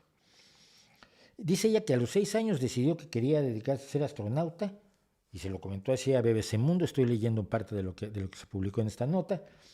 Nació en Guadalajara, a los 7 años se fueron con su familia a Estados Unidos, entre Tijuana y San Diego, donde finalmente se establecieron en San Diego. Enfocó todos sus esfuerzos a la carrera espacial, estudió ingeniería eléctrica en un colegio comunitario. Los colegios comunitarios son una especie de universidades semipúblicas que hay en Estados Unidos, lo más cercano a una universidad pública que hay en Estados Unidos. Y después continuó en la Universidad de California en Los Ángeles, que es así, cuesta dinero y cuesta lo suyo, aunque es una universidad estatal. Luego fue pasante en el laboratorio de propulsión a chorro, en el famoso Jet Propulsion Laboratory, el JPL, de la NASA, donde le ofrecieron un puesto de tiempo completo, y fue a Blue Origin. Fue genial, ¿no? Es maravilloso que se pudiera ir. Y quiero dedicar este vuelo espacio a mi país, porque los mexicanos cuando nos vamos y podemos enamorarnos y ser perfectamente leales y adorar el país al que nos hemos ido, y yo como yo adoro España, adoro Asturias, es la tierra de mi abuelo, pero seguimos siendo mexicanos. Entonces, dedicar este vuelo a mi país y a toda la comunidad latinoamericana, que veas esta misión, creas en ti y sepas que puedes ser el próximo. Qué bien, Katia. Maravilloso. Y luego veo esto. El gobierno extiende una cálida felicitación a nuestra paisana por ser la primera mujer astronauta nacida en México que viajará al espacio. Esto o sea, ya empezó a ponerse en las medallas el gobierno mexicano antes de que fuera al espacio, Katia, ¿no? Es fundamental el aporte de la comunidad de migrantes a la vida económica, política, cultural y científica en Estados Unidos. Sí, sin migración los grandes países están fritos. Los países tradicionalmente poderosos necesitan migración, les guste o no, a los enemigos de la migración. El problema es que México, la visión científica de México actualmente es enemiga del programa espacial. Recordemos que la ciencia la lleva Elena Álvarez Bulla, que es la que ha dicho que lo más estúpido de la ciencia fue el viaje a la Luna, que no sirvió para nada. Si partimos de ahí, ya sabemos a dónde vamos. Es ciencia neoliberal, son países neoliberales, todo es neoliberal. Entonces, si algo no te gusta es neoliberal, si te pica un mosquito, el mosquito es neoliberal. Porque es no saber lo que es neoliberal. Ya he dicho, ya he demostrado que el gobierno no sabe lo que es el neoliberalismo y debería saberlo. Pero cuando vi esto de Katia, me acordé de esto. Me acordé de Ana Laura. Y entonces teníamos a Katia y Ana en el espacio. Ana Laura estuvo trabajando, es estudiante de mecatrónica en Tamaulipas, y se inscribió para participar en un programa de 5 días en Huntsville, Alabama, con la NASA. Y fue de las elegidas, pero había que pagar el viaje y necesitaba $3,500, y eso es un dineral en México. Y entonces se puso a vender dulces, chuches, golosinas, gomitas, gominolas, como le llamen en el pueblo de usted, en Tamaulipas, para ganarse el dinero suficiente para ir a este programa de estudiantes en la NASA, donde iba a participar el Programa Internacional Aéreo y Espacial, IASP, por sus siglas en inglés, dirigido a jóvenes entre los 21 y los 25 años, y estar en la NASA y hacer un proyecto en la NASA como uno de las jóvenes promesas. Ya lo había logrado Ana Laura, le faltaba dinero. No crean ustedes que el Consejo Nacional de Ciencia y Tecnología puso el dinero, ¿eh? No lo crean ustedes. Pero lo logró. Lo logró sin el apoyo de ese gobierno que se pone las medallas de Katia Echazarreta. Ana Laura va a la NASA, tiene mucho éxito en el programa de la NASA. Y lo último que sé de ella es que en mayo se anunció que se iba a Polonia para convertirse en astronauta análoga, que es la gente que estudia las necesidades de los astronautas, estudia los problemas de carácter fisiológico, de carácter de todos los problemas oculares, los problemas de postura, problemas problemas mentales, todos los problemas que tiene un ser humano en el espacio, donde es un ambiente para el que no está construido, para el que no ha evolucionado, no está construido. Van a decir que creo en el diseño inteligente, y el diseño del ser humano es todo menos inteligente. La evolución trabaja con lo que tiene. Y va a trabajar como ingeniera mecatrónica como astronauta análoga en programas de la Agencia Aeroespacial Europea, la Agencia Espacial Europea, la ESA. ¿Qué nos enseña esto? Que los mexicanos pueden hacer lo que se propongan ya, como todo el mundo. Pero miren, y en España pasa, tenemos intelectuales en general en el mundo hispanoparlante que se dedican a decirnos que por ser como somos estamos jodidos. Que nuestro ser nacional, como españoles, mexicanos, bolivianos, peruanos, argentinos, uruguayos, brasileños, venezolanos, colombianos, de toda Centroamérica, de donde usted quiera, por ser como somos, no podemos hacer ciertas cosas. Y tenemos que tragar con gobiernos de basura, y tenemos que tragar con empresas inútiles, y tenemos que tratar con limitaciones en el desarrollo de la ciencia, la tecnología, el arte, las actividades económicas más esenciales, porque así somos los mexicanos. ¿No ha leído usted nunca oyó hablar de un libro del mexicano diseñado por el enemigo? ¿O nunca oyó usted hablar del laberinto de la soledad, donde nos enseñan que somos basura? Pobrecitos de nosotros, y suerte tenemos que no nos hayan exterminado como a cucarachas. Y aquí en España uno escucha con frecuencia, pero España es África, Europa empieza en los Pirineos. Te lo dice un tío que es lo más europeo que te hayas echado a la cara. Y lo dice con toda atención, no, Europa empieza en los Pirineos. Bien, eso es parte del identitarismo y del nativismo, que ahora se llaman así, pero que siempre se han llamado, simple y sencillamente, prejuicios étnicos, prejuicios nacionalistas. Sí, Katia y Ana pueden estar en el espacio, por supuesto, y deben estar en el espacio, claro que sí. Y los españoles que tienen logros científicos importantes y tienen a veces que salir de España porque todo lo que hace el CSIC, en este caso el Consejo Superior de Investigaciones Científicas, no es suficiente porque no hay suficiente dinero para ciencia. Pero hay muchísimo más de lo que sea imaginable en México, donde se ha reducido además el presupuesto para la ciencia, o en Guatemala, o en Costa Rica, o en Panamá. Y que se nos sigue diciendo que no se puede aspirar a eso por como somos, como si hubiéramos nacido más tontos que el vecino. Cuando la realidad nos demuestra que cuando tienes las condiciones necesarias para desarrollarte, pues resulta que no eras tan tonto como el vecino, y a veces eras incluso más listo que algunos de los vecinos. Si dejamos el identitarismo y dejamos el nativismo y dejamos la idea de que somos como somos por nuestra nacionalidad, por el color de nuestra piel, por el rizo de nuestro cabello, por el idioma por el que hablamos, o incluso la religión en la que creemos o dejamos de creer, vamos a dar un paso adelante, sobre todo deshaciéndonos de los gobiernos de mierda que tenemos, sobre todo en América Latina, Y en España por lo menos tenemos una democracia funcional. pero seguimos teniendo gente que en las comunidades y en los municipios a veces se va por lugares por donde no se habría de ir. Y la solución de siempre es echarle la culpa a alguien. Siempre a alguien aquí echarle la culpa. Menos a los propios. Yo estoy muy harto de que en América Latina se le eche la culpa a Estados Unidos de todo. Estados Unidos ha tenido una influencia nefasta en América Latina, por supuesto, y no lo voy a negar, aunque me van a acusar de negarlo. No se puede negar. Es una influencia nefasta. Pero la nefastez de esa influencia, primero que nada, siempre estuvo apoyada en latinoamericanos que estaban dispuestos a hacer lo que a Estados Unidos le interesaba hacer.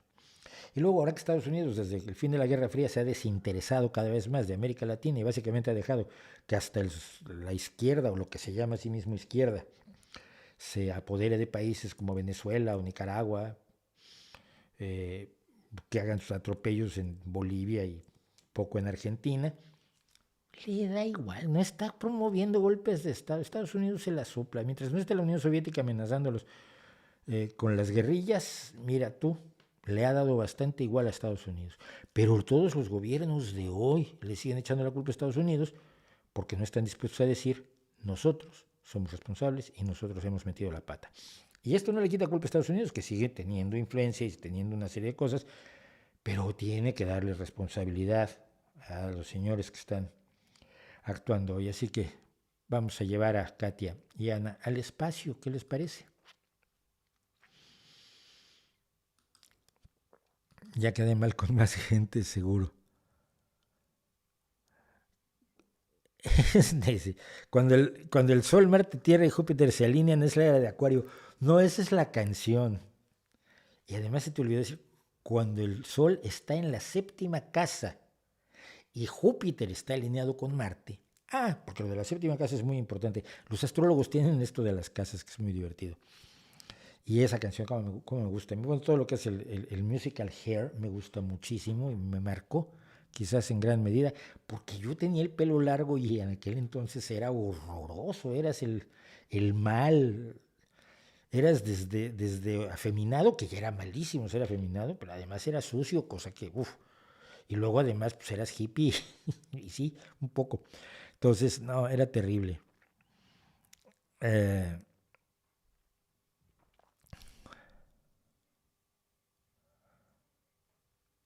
¿Qué opina de los Warrens? No sé quiénes son los Warrens, perdón.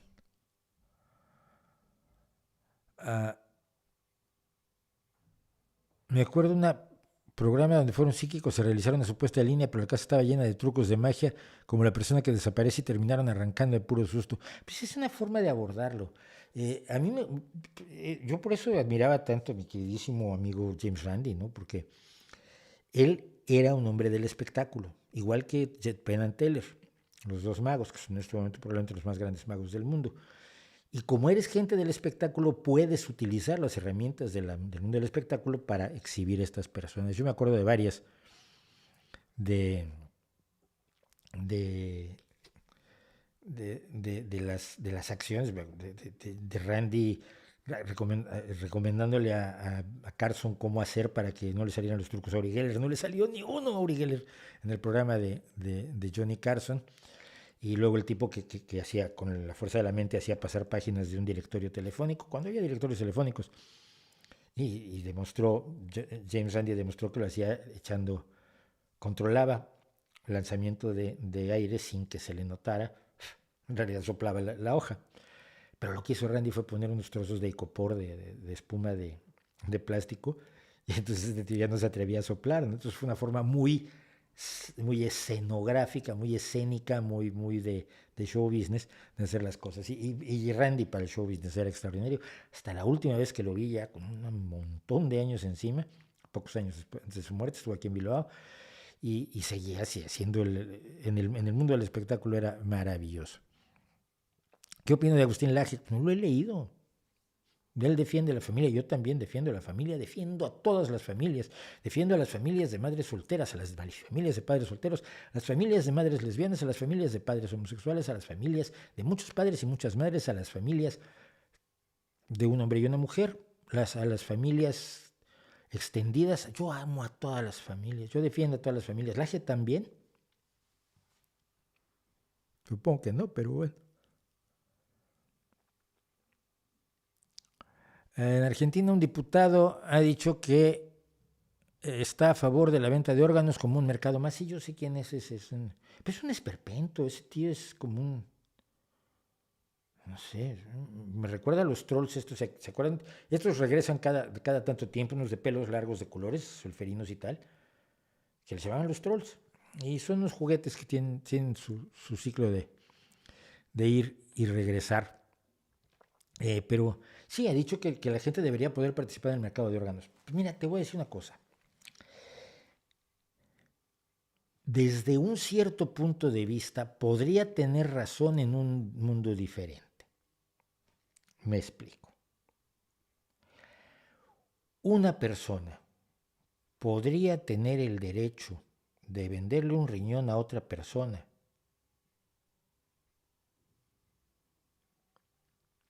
pero espera, ¿por qué lo haría? Bueno, porque no tiene dinero. No, entonces estamos hablando de otra cosa. Ya no estamos hablando de una operación comercial de estas que les gustan a los conservadores disfrazados de liberales, donde yo libremente ofrezco un producto en venta, tú libremente lo compras y libremente mediante el rejuego de... ¿Dónde está? ¿Dónde la tengo? ¿Dónde la puse? Ya no me acuerdo. La mano invisible del mercado. Tenía yo la mano invisible del mercado por aquí, yo hoy que la necesito, no la tengo. Gracias a la mano invisible del mercado se establece un precio justo, adecuado para el comprador y el vendedor, se realiza el intercambio comercial y los ángeles empiezan a pulsar sus arpas enloquecidos como si estuvieran haciendo un riff de heavy metal. No es así. Cuando estás sacrificando tu vida por hambre, sacrificando tu salud por hambre, no estás llevando a cabo una operación comercial de estas que les gustan a Milton Friedman y a sus minions, ¿no? A Ludwig von Mises y a toda esta panda. Lo que estás haciendo es ser explotado. Ser explotado por aquel que tiene el poder económico del que tú careces. Y la desprotección que la sociedad te ha generado se expresa en el hecho de que entregues tu salud a cambio de dinero. Tu salud para siempre. No es algo que tú digas, te presto un rato un riñón, me lo devuelves y no pasa nada. No. Te comprometes para siempre. Reduces tu expectativa de vida por hambre. Es una de las escenas más horribles que he leído en mi vida. Y cuando estuve con el autor, que es alguien que escribió además mucho con Stephen King, ahora no me acuerdo de su nombre, lógicamente. Imagínense si me acordara yo de los nombres de toda la gente. Era una novela ubicada en Vietnam. Y en un momento dado, un personaje iba a un lugar donde iba a haber un espectáculo rarísimo. Y algo por lo que la gente pagaba muchísimo dinero por estar. No sé por qué el personaje estaba allí, porque no era un perverso, malvado, enfermizo. Y lo que es un lugar donde a una chica joven, asiática lógicamente, nativa no me acuerdo si esto pasaba en Vietnam o en Laos, en Camboya, por esta zona, por el sureste asiático, un tipo la empezaba a golpear. Y era evidente que ella había acordado ser golpeada por dinero para la diversión de los señores que habían pagado muchísimo dinero por disfrutar de este espectáculo enfermizo. Y lo ve el personaje y ve cómo se desarrollan los acontecimientos hasta que se da cuenta de que la van a matar. Y la mira en plan de voy a tratar de salvarla, y ella lo mira diciéndole de alguna manera con la mirada que no puede atreverse a salvarla porque esto lo va a pagar la familia de ella, que le han dado muchísimo dinero para probablemente salvar la vida de un hermano, de su padre, para que su familia salga adelante, para que sus hermanitos puedan ir a la escuela, qué sé yo, a cambio de su vida, y ella ha entregado su vida. Cuando conocí al escritor le dije, ¿cómo se te ocurrió esto? tipo, es una de las cosas más feas que he leído en mi vida, era absolutamente estremecedor. Eso es una operación comercial como las que les gustan a esta bestia que se llama Javier Milei, hombre, por Dios. Eso no es una operación comercial, es un grado de explotación que linda no solo lo psicopático, sino lo claramente delictivo. En esas condiciones, en este mundo, en esas condiciones de desequilibrio entre el comprador del órgano y el vendedor del órgano, no es una operación comercial y por lo tanto no es un mercado más. Ahora, si Bill Gates le vende un riñón a Elon Musk, o viceversa por edades, y lo hace porque le parece buena onda, pues igual no se lo tiene que vender, se lo dona y ya, ¿no? Si están en igualdad de condiciones y hay una voluntad real, genuina, solidaria, de ofrecer un riñón como un hermano se lo ofrece a su hermano, pues entonces no es necesaria la operación comercial. Es el tipo de cosas que no se pueden someter a operaciones comerciales porque hay relaciones humanas que son distintas de las operaciones comerciales. Y fíjense qué curioso, porque pese a que no lo teníamos preparado, con esta pregunta os hemos ofrecido gratis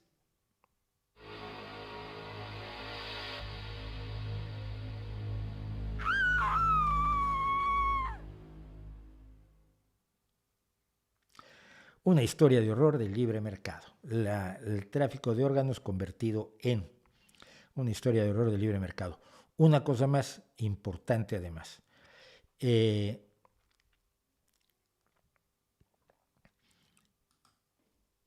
esto no quiere decir que haya, como muchos creen, tráfico de órganos como muchos creen. El tráfico de órganos como se lo han inventado personas como la que hizo luego el pseudo documental de El Mundo Según Monsanto, no existe.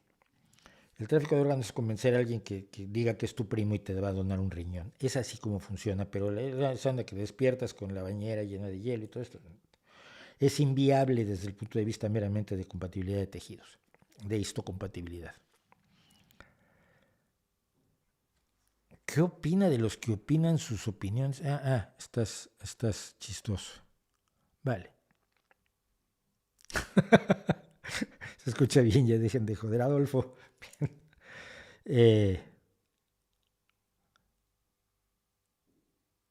Lo de Los Ángeles tocando heavy metal no suena mal. Es una broma. Acuérdense del cómic de la viñeta esta, donde dice está el diablo que dice, ojo. Está Dios junto y dice, ojo. El de las inundaciones y el de las guerras y el de matar a los niños y todo eso es ese. Yo hago heavy metal.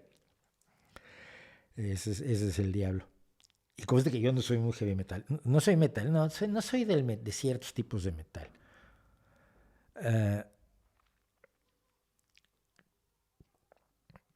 ¿No sabe hablar sin decir tacos? ¡Viva la educación! No sabe hablar sin decir tacos.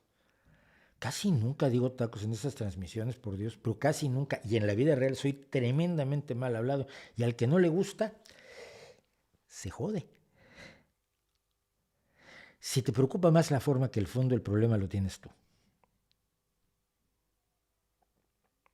Si te preocupa más la forma que el fondo, el problema lo tienes tú. No yo. Yo estoy re bien. Yo estoy magníficamente bien. Si la vida surgió de elementos inanimados, ¿por qué no se ha podido replicar una célula a partir de elementos inorgánicos? Pues necesitas unos cuantos millones de años para hacerlo. Estamos empezando con los experimentos, pero date una vuelta, unos 60 millones de años, seguro la tenemos. Que fue más o menos lo que tardó, ¿sabes tú? Es decir, el hecho de que no se haya podido hacer algo que también que se hizo naturalmente. La misma razón por la que no hemos podido hacer una estrella.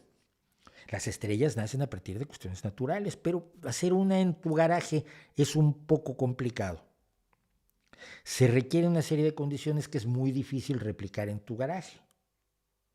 Y las condiciones de la vida son difíciles de replicar.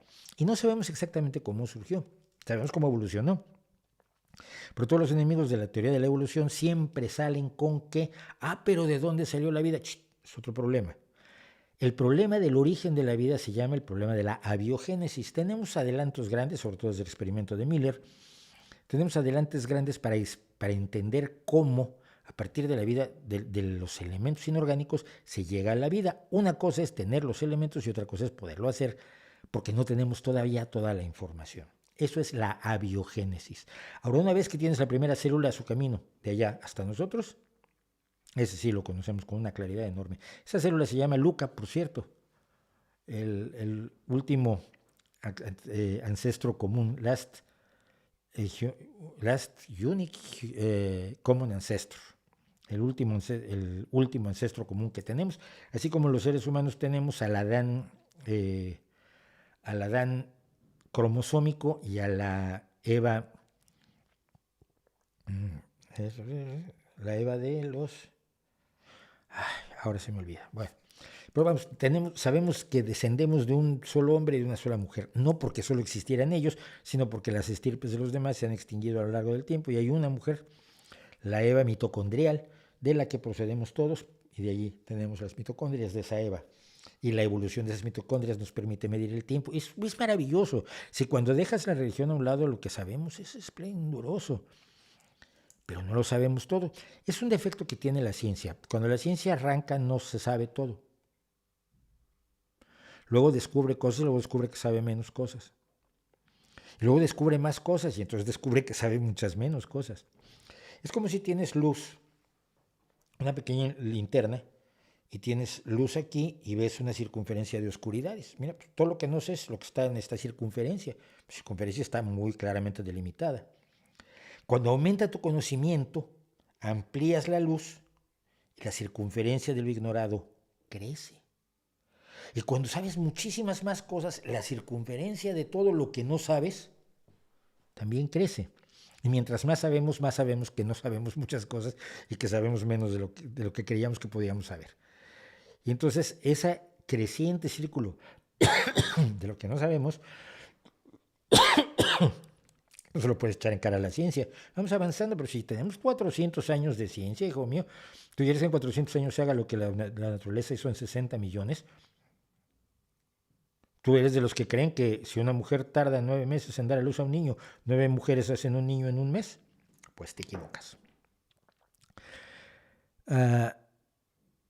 No sería bueno que exista la opción de vender sangre. Lo hacen en Estados Unidos. Es difícil conseguir donadores, nos dice Ana Figueroa. Y digo, sí es cierto, es difícil conseguir donadores, pero el problema es que no tenemos una cultura de donación de sangre, donación de órganos, etcétera. Y nuevamente entramos en la religión.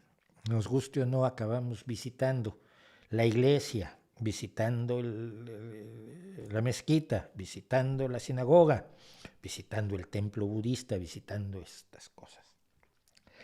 La resurrección de la carne, según le enseña la Iglesia Católica, que es la que yo conozco, y me van a perdonar si no hablo de lo que no conozco, ¿ok? Porque luego la gente se pone muy pesada. Ay, ¿por qué no hablaste de la religión de los Sikhs que dice otra cosa? Pues no la conozco, tío. Pero la católica la conozco perfectamente bien porque llegué hasta la confirmación y la primera comunión. La resurrección de la carne para muchos católicos implica que tienen que enterrarte entero para que Dios te pueda volver a hacer entero, porque si te sacan, digamos, un riñón, Dios ya no puede hacer ese riñón. Porque así lo decidieron. No viene en la Biblia, es de las muchas cosas que no vienen en la Biblia y que los católicos se han inventado. Entonces, cuando le quitas las córneas a un muerto, por ejemplo, y las donas, cuando venga la resurrección de la carne en la segunda venida de Cristo y los angelitos y las trompetitas y menos heavy metal todavía que antes con las arpitas, en ese momento esa persona va a resucitar con la resurrección de la carne sin ojitos, pobrecito, o sin riñón, o sin venas, o sin huesos, o sin sangre, o sin... Esa es una creencia enormemente extendida que yo he visto en México cómo impide la donación de órganos de parte de muchísimas familias de sus seres queridos, incluso en contra de los deseos de los seres queridos. Así que Lo primero que tenemos que hacer es una cultura de donación. Yo, a ver, ya estoy mayorín, ya sé, ya hay muchos órganos a los que yo ya les di el uso necesario. Pero tú no sabes todo lo que puedes donar. Puedes donar trozos de venas, trozos de arterias, puedes donar huesos, puedes donar toda la piel. La piel es importantísima para la atención de quemados actualmente. Puedes donar cartílago, puedes donar tejido conjuntivo. Es decir, y en Estados Unidos esto luego se comercializa, porque allí sí funciona eso que les gusta a los conservadores disfrazados de liberales, cuando esto debería estar manejado de una manera humanitaria. Entonces lo que tenemos que hacer es crear una cultura de donación, y esa cultura de donación evitará la necesidad de adquisición de órganos y tejidos, la sangre no deja de ser un tejido, para donarlos, para mejorar, para darle vida a otras personas cuando tú ya no la usas. O, en el caso de la sangre, a ver, una unidad de sangre que dones, que me acuerdo, si no recuerdo, es medio litro, no te quita nada el sándwich y el refresco que te dan después de donar, te la repone con absoluta tranquilidad, sin mayor problema. Por ejemplo, mi chica es donadora de sangre, yo no puedo serlo porque tengo vacunas contra el tétanos y tengo una serie de vacunas que hacen que no sea ideal que yo sea donador de sangre, por lo menos eso me dicen, y tuve hepatitis además de una manera gravísima. Entonces, yo no puedo ser donador de sangre, pero el resto de mí está disponible para el día que yo me muera.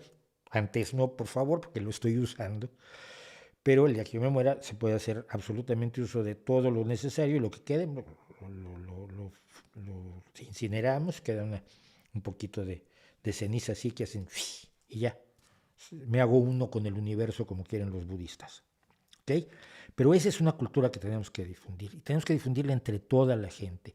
Dar vida no es en contra ni siquiera de su Dios, se lo puedo asegurar. Señor, señora, de verdad. Sabe interpretar fórmulas matemáticas solo en guitarra. No sé, mis matemáticas son limitadísimas, siempre quise aprender cálculo y nunca tuve tiempo porque no me da la vida. Buenas tardes, Mauricio. ¿Crees que los dirigentes de Corea del Norte, China o dictaduras fascistas, sus dirigentes siguen el mismo mecanismo que las religiones, creyéndose ellos mismos deidades? Sí, lo hablé la semana pasada cuando hablé de cómo la adulación convierte a la gente, enloquece a la gente. No es que el poder corrompe, sino la adulación corrompe, pero lo hablamos ampliamente. Algunos profesores dicen que el mérito de Edgar Allan Poe en América Latina es gracias a la traducción de Cortázar. ¿Qué opina? No lo sé, la verdad. Tendría que conocer cómo se ha desarrollado la traducción de Cortázar. Debo decir que yo soy lector de Edgar Allan Poe en inglés desde que era muy niño, y que la traducción de Cortázar me pareció magnífica. Magnífica, magnífica, magnífica. Y como traductor me quito el sombrero ante el trabajo que hizo Julio Cortázar con la traducción de la obra completa de Edgar Allan Poe. ¿El metal es parte del rock o es un género musical de aparte? Pregunta. No sé, depende de quién le pregunte. Si me preguntas a mí, es una subgénero del rock, es una parte del rock, como lo pueden ser otras 20,000, como puede ser el rock del sureño, o el grunge, o el garage rock, o el rock de raíces. A los metaleros creen que no. O algunos los metaleros más entregados creen que no, que es otra cosa, que surgió por generación espontánea y no que evolucionó a partir de aquel maravilloso momento en que Steppenwolf, en su gloriosa canción, me acuerdo de cosas que no me debería acordar y luego no me acuerdo de las que me debería acordar, Born to be Wild, se refiere a las motocicletas como Heavy Metal Thunder, el trueno de metal pesado. Y de allí, de esa maravillosa canción que todavía no ha envejecido nada mal, el Born to be Wild de Steppenwolf, de esa frase de la canción nace el concepto heavy metal, que luego se desarrolla y se le empieza a aplicar al rock pesado de gente como Led Zeppelin, Black Sabbath, AC/DC, etcétera, etcétera, etcétera. ¿Quiénes son más inteligentes, los divulgadores ateos o los científicos cristianos? No tiene nada que ver con la inteligencia. No tiene nada que ver con la inteligencia.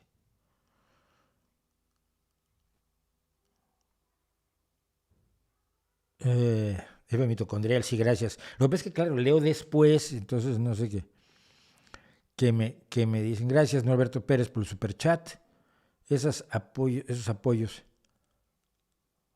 Estaría bien otra lámpara de rayo para que parezca que salen los rayos de los titulares. Mira, sí. Porque luego ponía yo aquí arriba cosas y se veía el rayito. Vamos a pedir otro rayo. Además son baratísimos. Hay gente que piensa que deberíamos regresar a una monarquía para evitar la oligarquía y pone de ejemplo a Dinamarca, Nueva Zelanda. ¿Qué opinan al respecto? Pero en Dinamarca la reina de Dinamarca no tiene ningún poder ya, o es rey ahora, no lo sé. Los reyes se han despojado del poder, por lo menos en Europa. La más poderosa es Isabel II, que ya no está en la Unión Europea. Pero los reyes se han despojado de poder. Precisamente porque, hombre, en parte para sobrevivir, hay que decirlo, no todos por ser buenas gentes. Pero todos esos son países democráticos, cuidado. Y todos esos son países que tienen sus oligarquías financieras y sus oligarquías industriales, sus oligarquías empresariales y de otros tipos. Pero, o sea, que no te engañen creyendo, y diles a tus amigos peruanos, tengo buenos amigos en Perú, diles que no, que esas monarquías siguen siendo democracias, que esas monarquías tienen parlamentos, son monarquías parlamentarias, y en algunos casos, por ejemplo el caso de España, algunos teóricos las consideran repúblicas coronadas, porque funcionan para todo efecto práctico como una república, pero tienen un rey que no tiene ningún poder, que no tiene ninguna capacidad de toma de decisiones en absolutamente nada de toda la realidad de la administración pública. No tienen ningún... Son como estas figuras de cartón recortadas de los actores que ponen a la entrada de las premiers. Así es el rey de España.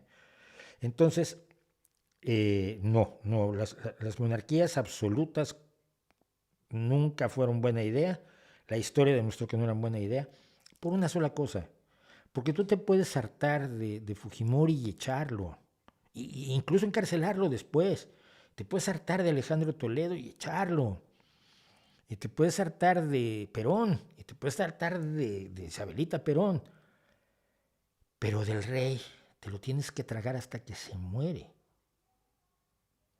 Y él toma decisiones de acuerdo a lo que le sale más o menos de por ahí, porque no tiene ninguna obligación de tener en cuenta las necesidades del pueblo. Una monarquía absoluta, mala idea. Me gustaría donar mi cuerpo a la ciencia. Acuérdense una cosa muy importante, esto se debe y se puede hacer, pero tiene sus bemoles. Cuando yo estudié psicología, yo dije que yo quería ver el sistema nervioso, el aparato nervioso en vivo y en realidad, no en modelitos encastrados en plástico. Es el médico que nos daba anatomía y fisiología del sistema nervioso en mi primer semestre de psicología. Le dije, y me dice, ¿tú aguantarías una disección? Y dije, bueno, supongo que sí. Resultó que la soportaba yo. Entonces me entregaron un cuerpo para que hiciera yo la disección del cuarto ventrículo del tallo cerebral. Esos son cuerpos que se donaron a la ciencia o cuerpos, por desgracia, de indigentes que en vez de ir a la fosa común, bueno, fueron a la Universidad Nacional Autónoma de México para ser utilizados experimentalmente por los alumnos. Donar tu cuerpo a la ciencia puede ser eso también. Puedes acabar siendo objeto de prácticas de varias generaciones de médicos, porque cada cuerpo se usa muchas veces. Los cuerpos que llegaron a donde yo estaba en la Escuela Nacional de Estudios Profesionales de Iztacala, venían de estar varios años y haber sido utilizados varios años y disecciones en distintos lugares del cuerpo a lo largo de distintos años que habían estado en el anfiteatro de la Universidad Nacional Autónoma de México. Entonces, donar tu cuerpo a la ciencia no es forzosamente que hagan contigo grandiosos experimentos, pero también es eso y también debe hacerse como se debe hacer para la plastinación, que es este proceso de conservación del cuerpo que ha permitido que veamos estas exposiciones sobre el cuerpo humano que me resultan a mí de lo más didácticas, por cierto. Si no puede mandar a su país a la guerra, condenarte a muerte o apuñalar por la espalda a un rival al trono, para mí no es un rey. Eso es muy bueno. Si no puede mandar a su país a la guerra, condenarte a muerte o apuñalar por la espalda a un rival al trono, para mí no es un rey. Pues ya no hay reyes en Europa. No. Isabel II puede mandarte a la guerra. Isabel II sí tiene el poder de declarar la guerra. Es un monarca raro, pero como insisto, es un país que no tiene constitución, entonces su monarquía parlamentaria es de lo más peculiar y yo creo que en algunos espacios bastante frágil. Isabel II no, hay un montón de cosas que no hace porque no le conviene hacerlas, porque sabe que no debe hacerlas, pero en las leyes las podría hacer. ¿Qué opinas del futuro y el cambio climático? Ya muchos perdieron la esperanza. Yo no, yo tengo más esperanza que nunca. Te voy a decir por qué tengo más esperanza que nunca. Porque mucha gente se está dando cuenta primero de que es posible. Es efectivamente posible superar el cambio climático. No probablemente con los límites que se establecieron en París, pero hemos demostrado que se puede hacer algo. Entonces también se puede, como han dicho dos expertos que he tenido aquí entrevistándolos, Gonzalo Monroy y Manuel, mitigar los efectos de lo que no podamos impedir. Podemos trabajar para impedir gran parte de los efectos del cambio climático y tenemos que trabajar para mitigar los efectos que no vamos a poder impedir. No creo que haya que rendirse, al contrario. Se abren avenidas para hacer investigaciones y trabajar juntos y crear conciencia, pero conciencia de verdad, de la necesidad de aplicar el conocimiento científico, pero primero de desarrollar el conocimiento científico para combatir y mitigar los efectos del cambio climático. Entonces, yo soy bastante optimista. El ser humano ha enfrentado cosas aterradoras a lo largo de su historia y metiendo la pata mucho, porque evidentemente se mete la pata mucho, y porque entran en juego intereses personales y deseos individuales y caprichitos y demás, lo vamos sacando adelante. Podemos vencer desastres naturales y podemos vencer tiranos y podemos vencer gente con ideas repugnantes. Y nunca avanzamos a la velocidad a la que todos quisiéramos. Pero si miramos para atrás, la historia es una historia de mejorar continuamente. Echen la vista atrás. Vean todos los aspectos de la vida humana y en todos ha habido mejoras a lo largo de lo que conocemos de la historia humana, que son los últimos 10.000 años. Desde que en Babilonia se empezaron a escribir en lenguaje cuneiforme cartitas de te quiero mucho y cuentas de negocios. Porque esos son la mayoría de las tablillas mesopotámicas. De entonces acá todo ha sido mejorar. Si tú miras atrás y tienes todo eso mejorando, ¿por qué miras al futuro pensando que todo va a empeorar? Todo parece indicar que podemos seguir mejorando. Ojo, que ha costado trabajo, que has dejado gente allí, que has dejado muerte, que has dejado sufrimiento, que tienes que avanzar causando menos muerte, menos sufrimiento y con muchísimo esfuerzo, el esfuerzo de muchas personas. Es lo que ha creado la mejoría de hace 100 años acá, de cuando yo nací acá. Este mundo es totalmente distinto al mundo en el que yo nací a mediados del siglo XX.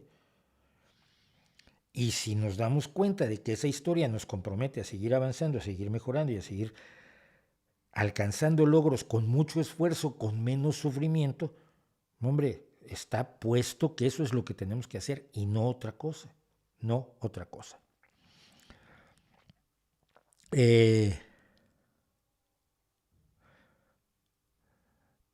¿Leíste el libro La Casa del Arcado de Juan Soto Ibars? No lo he leído.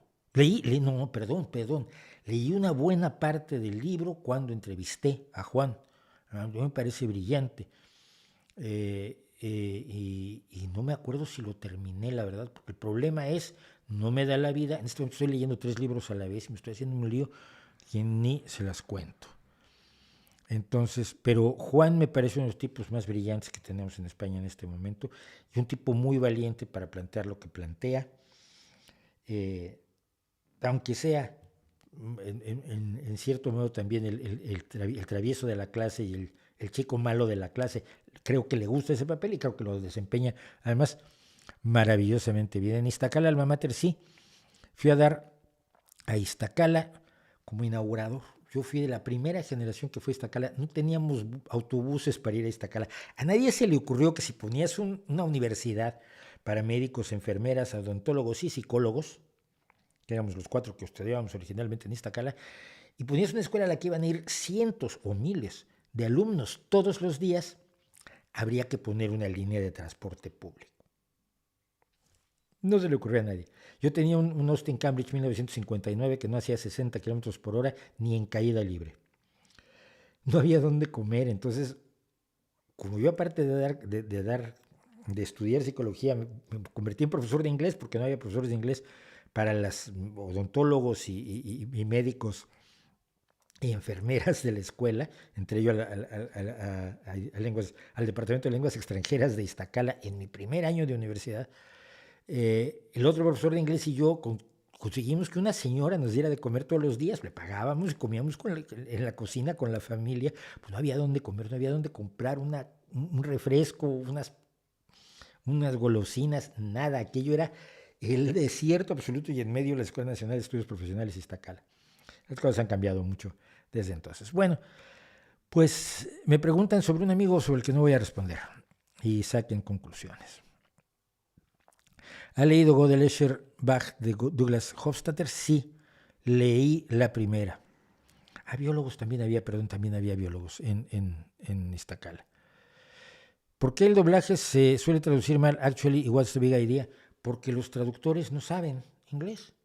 Y sobre todo no saben modismos y no saben lenguaje de la calle. Cuando tú estudias un idioma académicamente, se te escapa mucho del lenguaje común. ¿Cuál es mi ventaja como traductor? Que yo me formé leyendo revistas, yo me formé en el rock, yo me formé leyendo novelas de muy baja estofa, no forzosamente todo de nivel de los grandes escritores, sino leyendo detectives, hard-boiled, y siempre tuve una relación muy estrecha con la cultura popular estadounidense y luego con la cultura popular británica a través de la música folclórica. Entonces, tengo un dominio de ciertas áreas del lenguaje que no te suelen enseñar académicamente porque ni siquiera se las saben los propios que te enseñan. Y con esto yo tengo que dejarlo, son las 9:09, yo tengo que acostar al niño, tengo que traducir, tengo que editar esto, porque mañana empezamos a poner los segmentos de esto. Tengo que hacer muchas de esas cosas por las que...